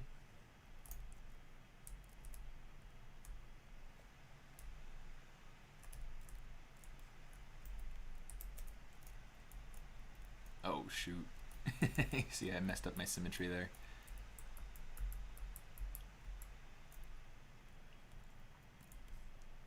Okay, let's make sure that that's not unmasked when we shrink that. So the reason why I'm trying to shrink it and make it so that it's closer to the body is that there's this expand feature in the dynamics that allows you to get it to kind of to become bigger, you know, to grow and whatnot.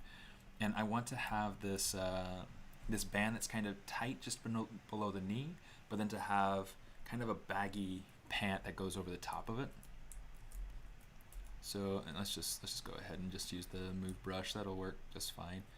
So I'm just going to kind of make it so that this is fairly straight. Okay, fairly uniform. Let's pull that down. And then actually let's make a strip along the top too. Control W. Okay, and then through here we want to go through and make sure that we have fairly uniform topology. Okay, so that's pretty good. Yeah, looks pretty good. Let's smooth that out a little bit. Adjust that so that it's straighter, so that it's not so twickle, not so crooked. Okay, so what I want to do, let's go ahead, let's Control A to mask out those parts. And then I'm going to want more definition actually. Let's go ahead, let's say crease. Let's turn our crease tolerance up to 180. Hit crease, so that way it creases. And actually, we can just hit crease PG. That'll crease the openings and it'll crease the polygroup borders. So that's nice. You're gonna use the ZBrush new, yeah. Very awesome work. Thank you very much, Saeed. Bustle. Trying to figure out what that means. Death Star Kitty. That sounds like a super cool little toy that needs to be made. Pradeep, how you doing? Do you listen to songs while you're working? Right now, I'm not at this moment. Typically, I love to listen to music. I'll listen to like Dua Lipa. She's probably one of my favorites. Bala Abdul. They kind of fit in the same sort of similar genre. I really, really like that. And then I like to listen to, let's add a couple of subdivisions here. Okay. And then, but yeah, I like to listen to all sorts of stuff really. Let's go over to the dynamics and play with this a little bit. Okay, good. You guys can see that. Okay, so just up here at the top, I don't need to worry about brushes right now. Okay, so we have gravity, we have inflate, and we have expand. Yeah, maybe I'll leave my gravity on for right now. Not 3. I need to turn. One of the things I really hate about my computer is that it doesn't like to leave numlock turned on. So I have to turn it on every time I turn on the computer, and I had forgotten until now. So by default, your gravity direction is going down. Okay, so that's helpful to remember. If we were to just run this, this is what's going to happen. You know, we're just going to get a little bit of a sagging in here, which is cool. It's useful, but it's not exactly what we want. So I want to get both a little bit of inflate and a little bit of expand. Okay. I don't need it to expand in the, well, maybe I do need it to expand in the Y direction. We'll play with it. We'll see. In fact, maybe what we could do is instead of expanding in the X and Z direction, we'll just make it so that it's just the Y direction. Let's try that. We'll put the inflate so that it's, you know, inflating. Let's try it. Okay. So that got us a good little bit of extra cloth down there. So if we turn these off, we'll just run the simulation and that'll just kind of sag into itself. Maybe let's add an extra little resolution. You can see, because I don't have an actual butt in there, it's kind of, yeah, it's losing that definition. And it's a little bit too, con lo dijera, a little bit too baggy, I guess, down at the bottom. Like it's not quite making the shape that I want. So what I'll do, let's make the shape, and then we'll go ahead and say, let's take something like this, and maybe something like this. We'll mask everything, so that way we only have these parts that are available. Let's go ahead and hide these other polygroups. And then we'll just smooth that out once. And then here's what I'm going to do. I want to kind of give it a little bit more of a crease kind of going along the front and the back. And that'll just make it feel like it's, you know, like it's more of a uniform, more of a, you know, something that, you know, I want it to feel more shapely.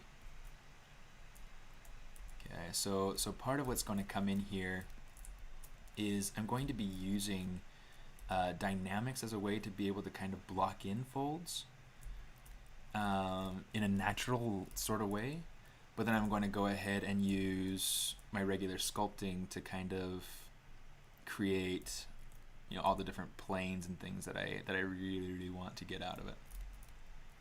So actually, let's do this because I do want to maintain kind of the shape that the butt had before the dynamics. So let's kind of, that's fine. Let's come down here actually and say, let's grab this and we'll make it its own polygroup. Control A.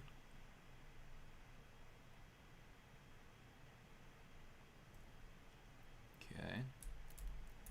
And then purely because I want to kind of smooth this mask out here, I'm just going to kind of shrink this a little bit.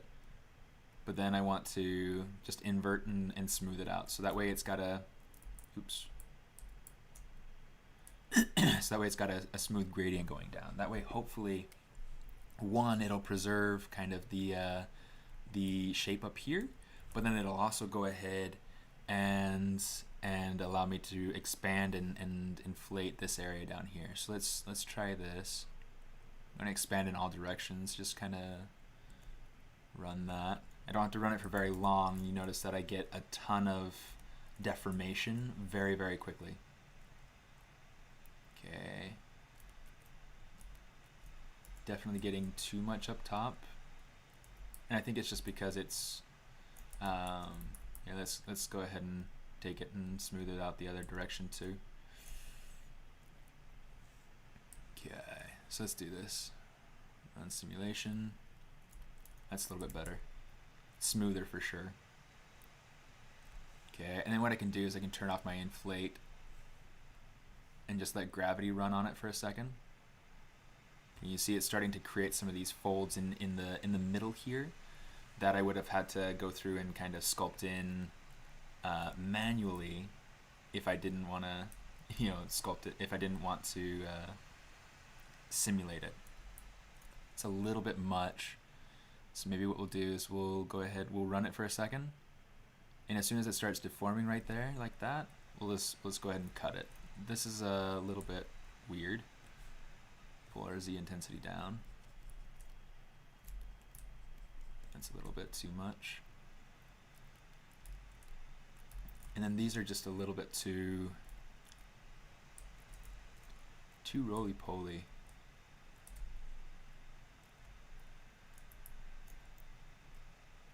Like there's not really any good variation, and maybe part of that might be just that it's, you know what, let's do this.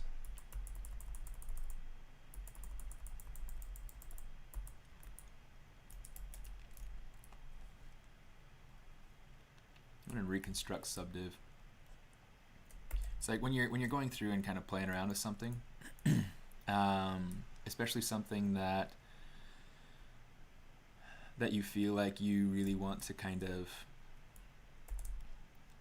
preserve in that sort of, you know, in some sort of way, or something that you want to kind of, when you're designing something, you want to make sure that you're careful that you wait, what am I'm losing thoughts.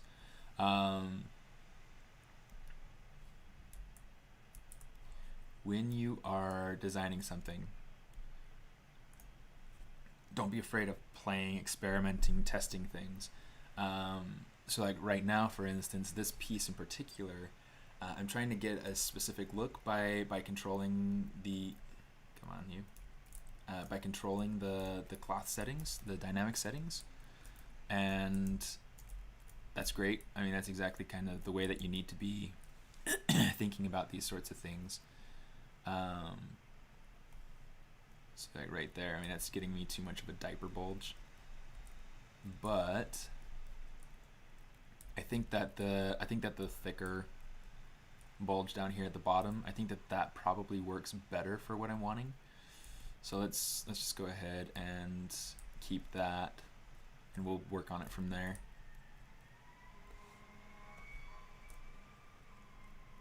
we've had a lot of fires lately, so we've been hearing fire trucks constantly, and it's insane. It's absolutely insane.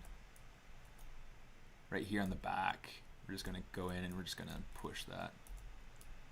So yeah, this is kind of the way that I like to use the dynamics so far, is just by going through and kind of getting myself a little bit of the way there, and then using my actual sculpting to get myself the rest of the way. So yeah, I get the front, get the back, Control A, and in fact, let's go through and let's say Control A there, so that we have specific parts of this masked out.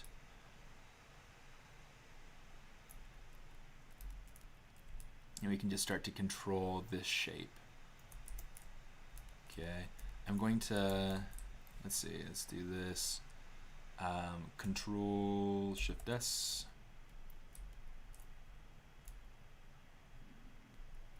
Again, just to kind of give it a little bit more of that peak. Alright, let's actually eliminate some of that fold right there, and we'll give it a little bit more sag.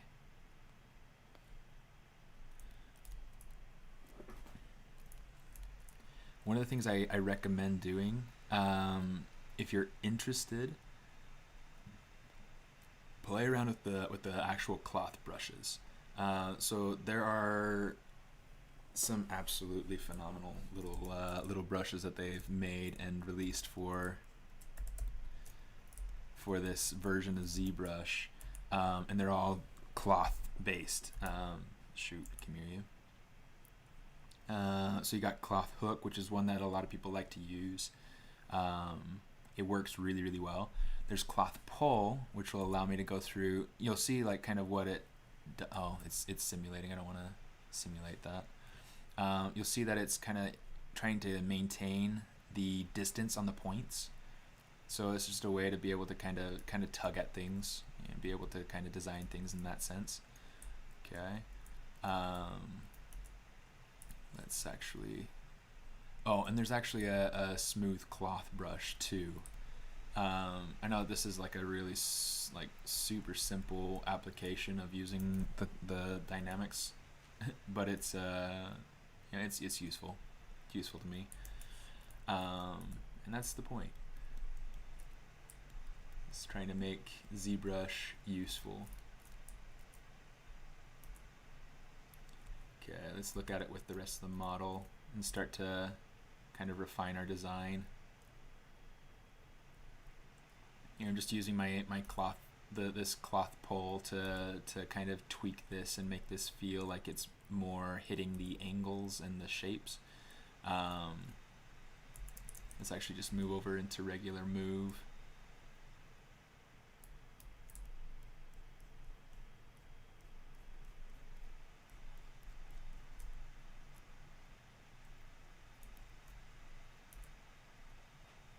Let's kind of pull this up some.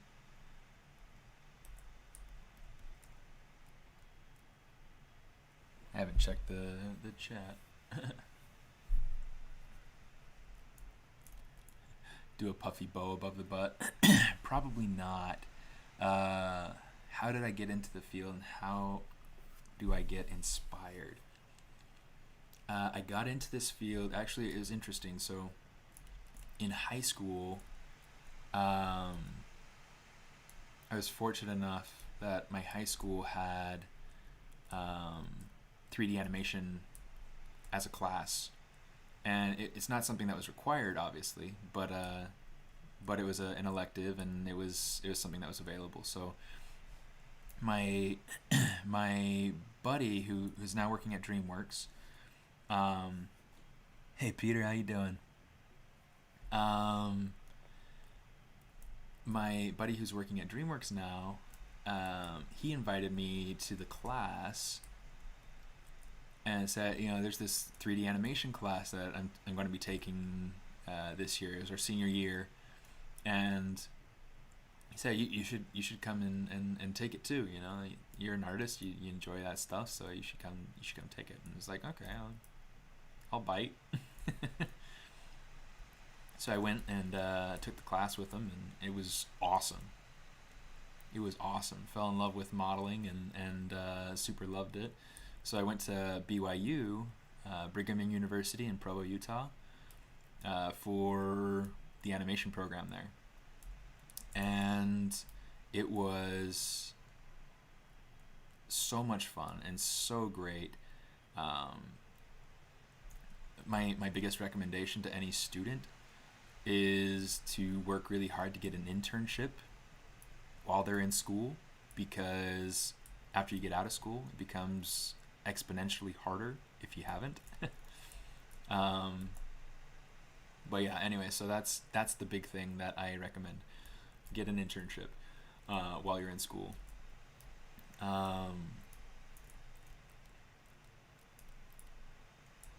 But yeah, so what I did is I went from there to kind of working in motion graphics, some animation stuff, and I dabbled around in a lot of different fields. I did a lot of storyboarding. I did some concept work. I did, but then I kept, the thing that kept coming back to was 3D modeling. And right as I was getting ready to graduate is when I started getting into ZBrush. It was the end of 2012, just before I graduated college the following April, and loved it. I thought it was amazing. I still think it's amazing, obviously.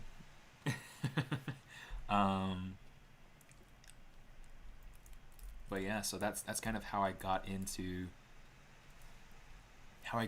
that.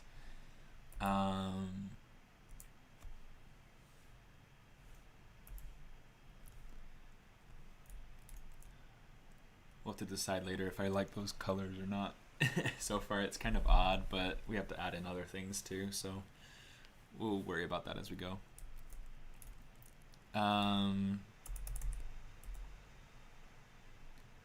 But yeah, I mean, eventually I was able to snag a job working at Warner Brothers Games.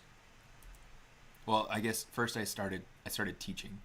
I was working a whole bunch of small jobs. You know, I'd gotten a lot of little experience and whatnot. I'd worked for a couple of studios.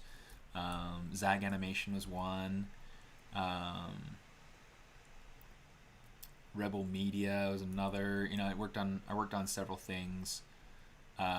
Getting ready, you know, trying to move in, get my first big break, and started teaching, and that really started moving me forward. That really started making me improve really quickly.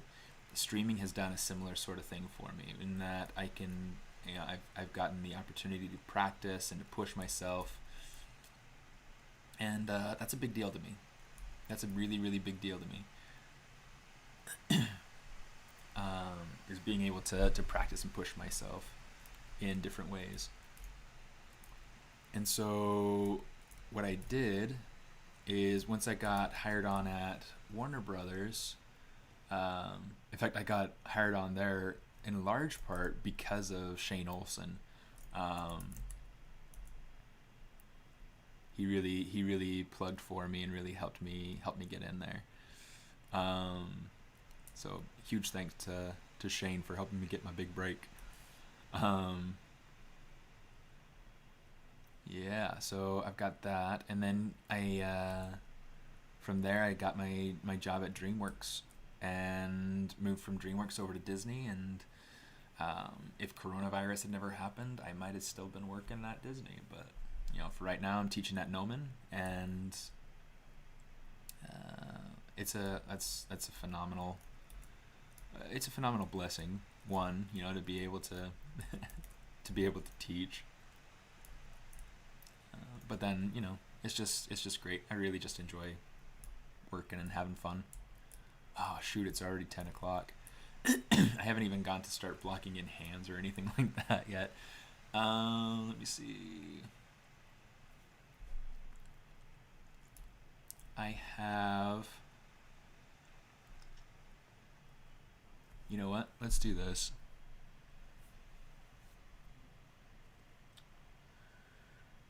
Go up to Amon 3. I'm going to steal the hands from this because I don't want to. I don't want to sculpt it. Where are the hands? There's shirt.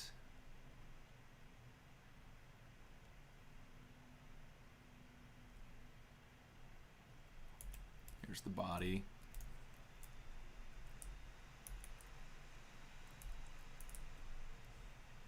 Oops, I don't want that. Perfect, okay. I was like, no, I don't want that. Here, we'll just grab that whole forearm. And we'll bring it over here. We'll say, let's go up to the body. We'll say insert. Give me you. And then what we'll do is we will say, I don't need it to be super high resolution or anything like that yet. Let's do it. Let's keep it, I guess. Let's say delete lower, delete higher. And then what we'll do is we'll take delete hidden. And then we definitely need to size this down. Move it closer to the body. Size it down. Okay, so one of the things I'm trying to think about proportion-wise with this guy is that the hands need to make sense. They need to. Let's go ahead and paint that. Color fill object. Let's do mRGB. Color fill object. Yeah, those hands definitely need to be beefier, but you know, it's working out. It's working out. I was trying to make some traditional samurai leggings similar to what you're doing. I couldn't get my head around it at all. Yeah, it's gonna be kind of interesting in that sense. Texturing a ZBrush model is easy in ZBrush or Substance Painter. I like to use both. So I like to actually start with texturing inside of ZBrush, and then any maps, anything like my color maps or my normal maps or my displacement maps, I like to take those over into Substance Painter.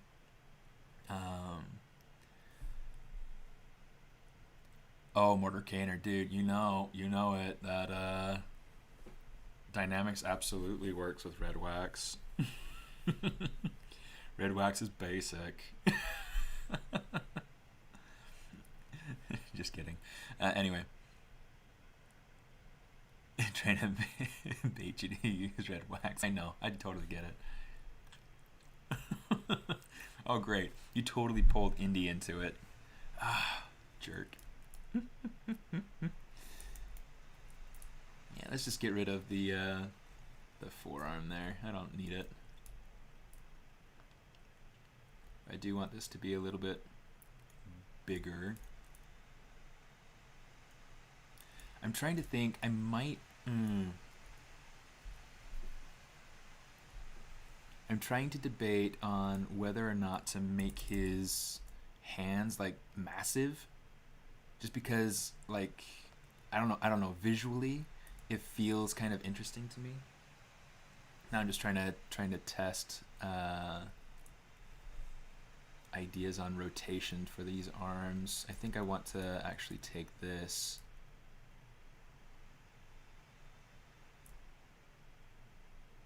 Kind of turn it down a little bit, and then we'll change to the rotate.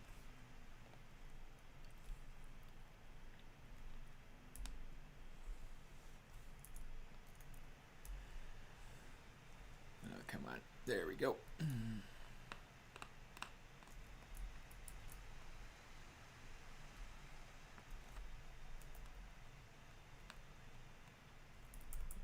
That's terrible.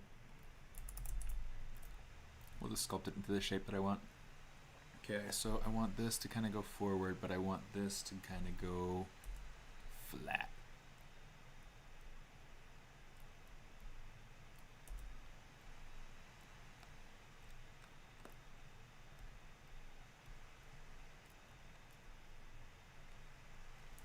If I get to a point where I feel like I really like the way that this arm looks and I still don't like the upper arm, I'll actually go through and duplicate this arm and move it up into place. Yeah,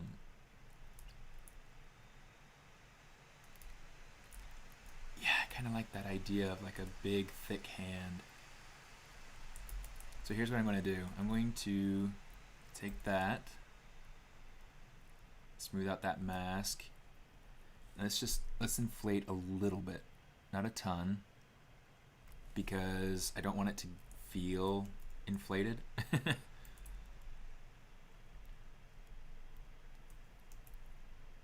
But I definitely want it to feel more, much beefier, more masculine. I'm trying to think if going through and creating some sort of talon or some sort of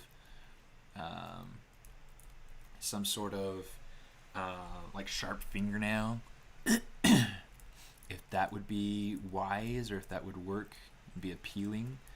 Oh shoot.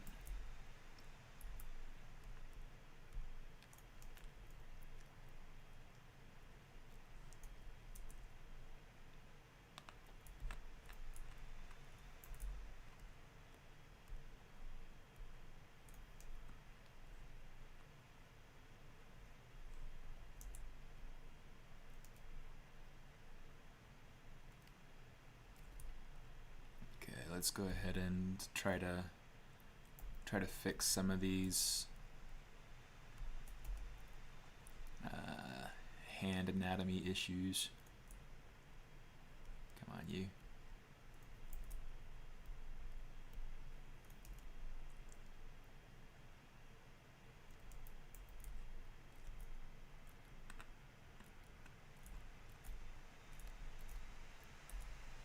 And I think I want to kind of broaden the tips.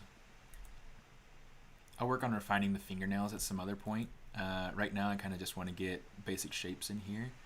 Kind of want to get more of a square sort of shape on these things, on these fingertips.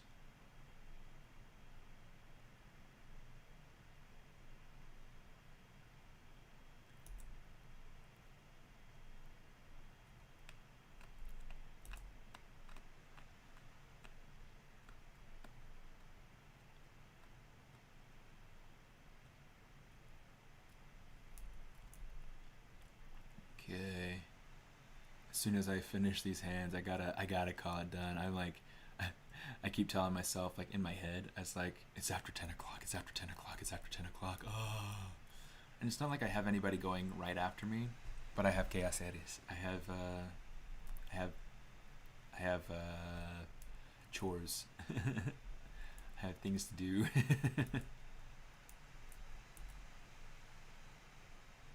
Let me see. Let's pull this. I'm trying to work on that shape a little bit so that it feels more natural.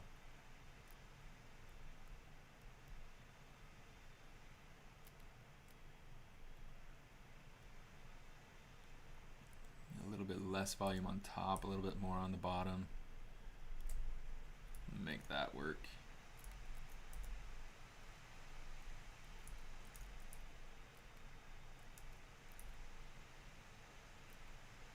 Okay, there we go. Okay, so here's what we're gonna do. Just like I was saying, I'm going to take the arms and I'm going to duplicate them and move them up to the top. Fiddle finish.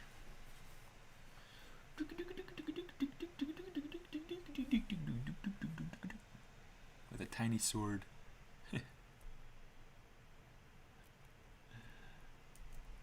Okay, let's see. The hands. I need to make sure that the hands are part of this. Merge down. Okay. See, I kind of like that. I like the shape that that's making. I think that's kind of working for me.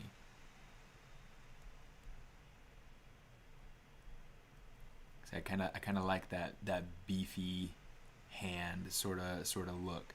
I think that since it's a creature and not specifically human, I think that this sort of thing can work pretty well for me.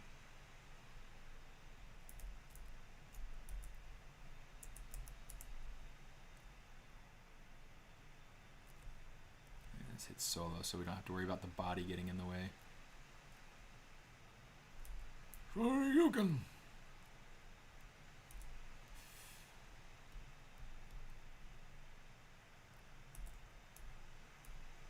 Okay, let's kind of beef up that section of the hand. Let's see. Make it a little bit more shallow through here. I'll probably stylize the hands in the end a little bit, but for the moment, we're gonna keep it, you know, fairly simple.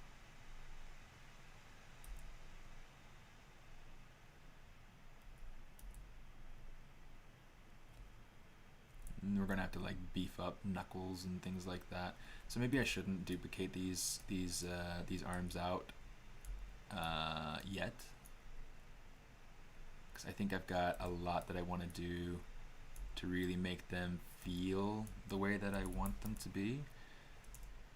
Oh, come here, you. Ah, no color, no color.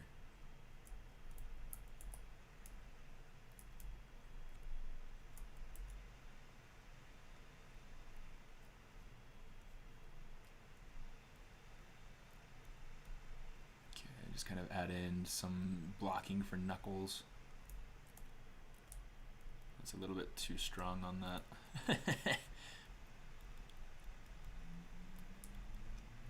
Yeah, it's really just all about having fun, I guess. And then let's kind of boost the little wrist bone right there.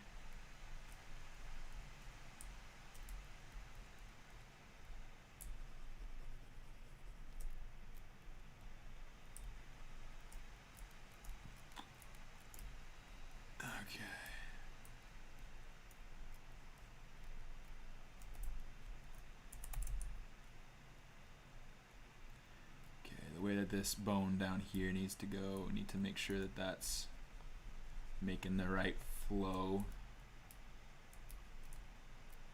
There will be a lot of back and forth to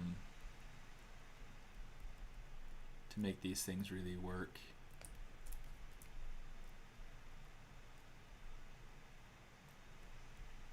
Yeah, let's push and pull this a little bit. Boost my intensity some.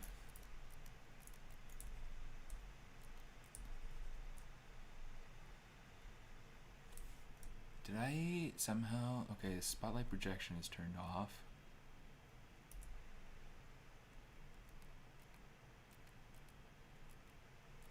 Okay, I don't like how big of a bump, how pronounced that is.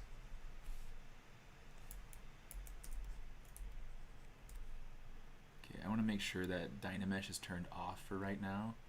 I don't want to turn it on until I'm ready for the topology of the hand to be super messed up, which may actually end up not being ever.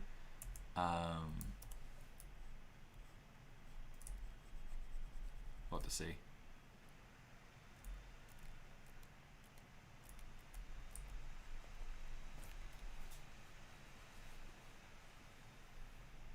Thank you, Saeed.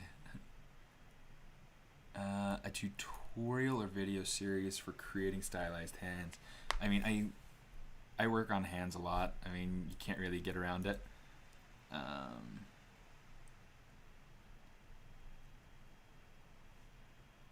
One would expect that warriors who fight with swords all the time would lose some fingers. Maybe. Especially since he has 20. Or will have 20.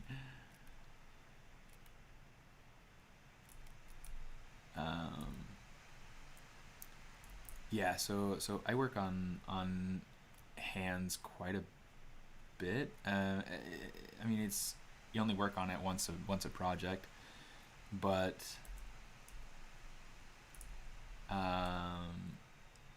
I think that there are some good videos on YouTube. Let's end with this sort of thing. You know, we'll go ahead and we'll look at. Let's save this first, because I need to, and haven't for a while. Okay, so that's kind of where we're gonna leave that off for right now.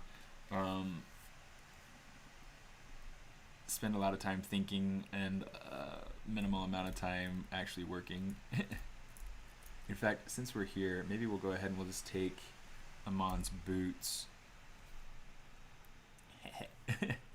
and we'll use this as a base.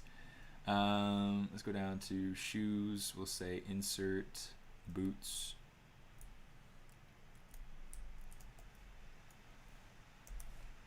Let's get Y. We don't need local symmetry.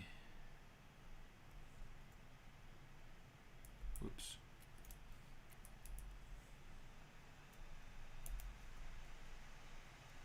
Let's go ahead and center that. Shrink it down nice.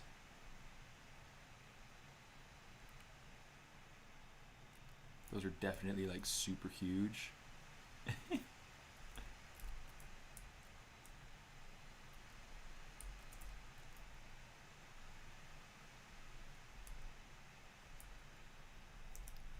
go ahead and do something like this. Just kind of straighten it out a little bit. Okay. But yeah, we'll go ahead. We'll do. There are a couple of things that I've seen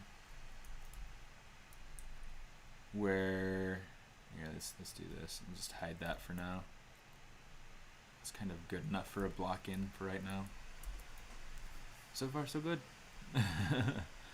Long way to go. He does not skip leg day. No, you know, I think the calves are probably a little bit too extra, but you know, we'll see. We'll see. Okay, so let's see.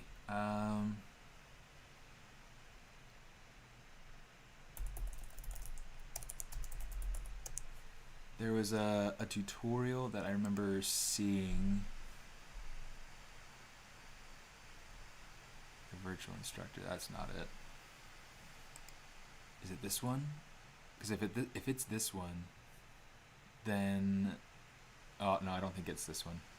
There was a guy, I can't remember if he was Korean or if he was Japanese. I think he was Japanese. But there was somebody that help me with his name.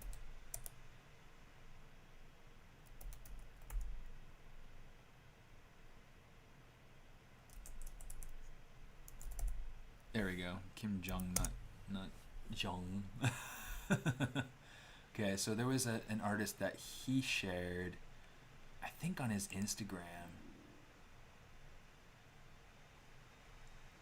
And he's super good. I really like following his stuff. I mean, some people complain about how faked his work is. I really like it. Let me see if I can find, because I'm pretty sure that he shared this this video on his Instagram profile from a buddy of his that was drawing. Here we go. This guy. Let's see.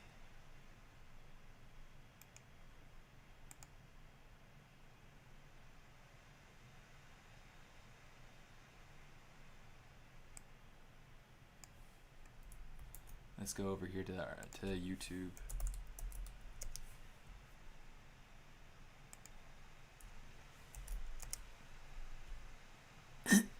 Right here. So he goes through and talks about the different planes of the hands, and I mean it's a short video, but it's super helpful. Let me go ahead and I'm going to let me share this link into the chat so you guys can find it. Yeah, I guess Polygon has some hand stuff. Yeah, you're right. Shane does have some hand stuff. I don't remember ever watching Eamon do hands, but he does a bunch of different things, specifically aimed at 3D print. So you get a big breadth of different things from him. Let me see. Been doing this almost 16 years. Every time, no matter how skilled you are, it's like doing them for the first time. Yeah, it is kind of how it feels sometimes. This video really breaks it down pretty nicely. Yeah, he looks like he might be Japanese, so, but he's really good. Oh, Jin Kim. Wait, really? Oh, Hyun Jin Kim. So he's probably Korean. But yeah, super good. So if you understand Korean, you could probably listen to him and get more out of it than if you were to read the subtitles. But the subtitles are really helpful and explains it very clearly, very adequately. I need to like this and save it to my resources. Oh, it's already in my resources. How about that? Doggone it. But yeah, he's going through and kind of explaining different planes, planes of the finger specifically right now, I think. I wasn't paying super attention right now. But yeah, and you can see the way that he drew on his hand to show the different planes of the hand. So different things like this are really helpful. Proco has a nice video right here. Back here, let's see if we can go over here to this. Control copy. And so, you know, there are a couple of links for you that you guys can check out. I definitely really like and super recommend watching this video. I need to go through and watch over it again because yeah, it's helpful. He breaks it down very clearly and it looks good. So yeah, anyway, that's what I got for you for today. Thanks for coming and hanging out with me, and well, I mean, if you're interested in seeing more of my work, or if you're interested in joining me on Patreon or whatever, you can find me. My username is right over there in the center. You can find me in all those different platforms. SMAARTIST.com has a link to pretty much everything, so feel free to drop in there. And I'll be on here again. I don't know if next week, maybe the week after. I don't know if I'm actually scheduled on the calendar again for the month at the moment, so we'll have to see.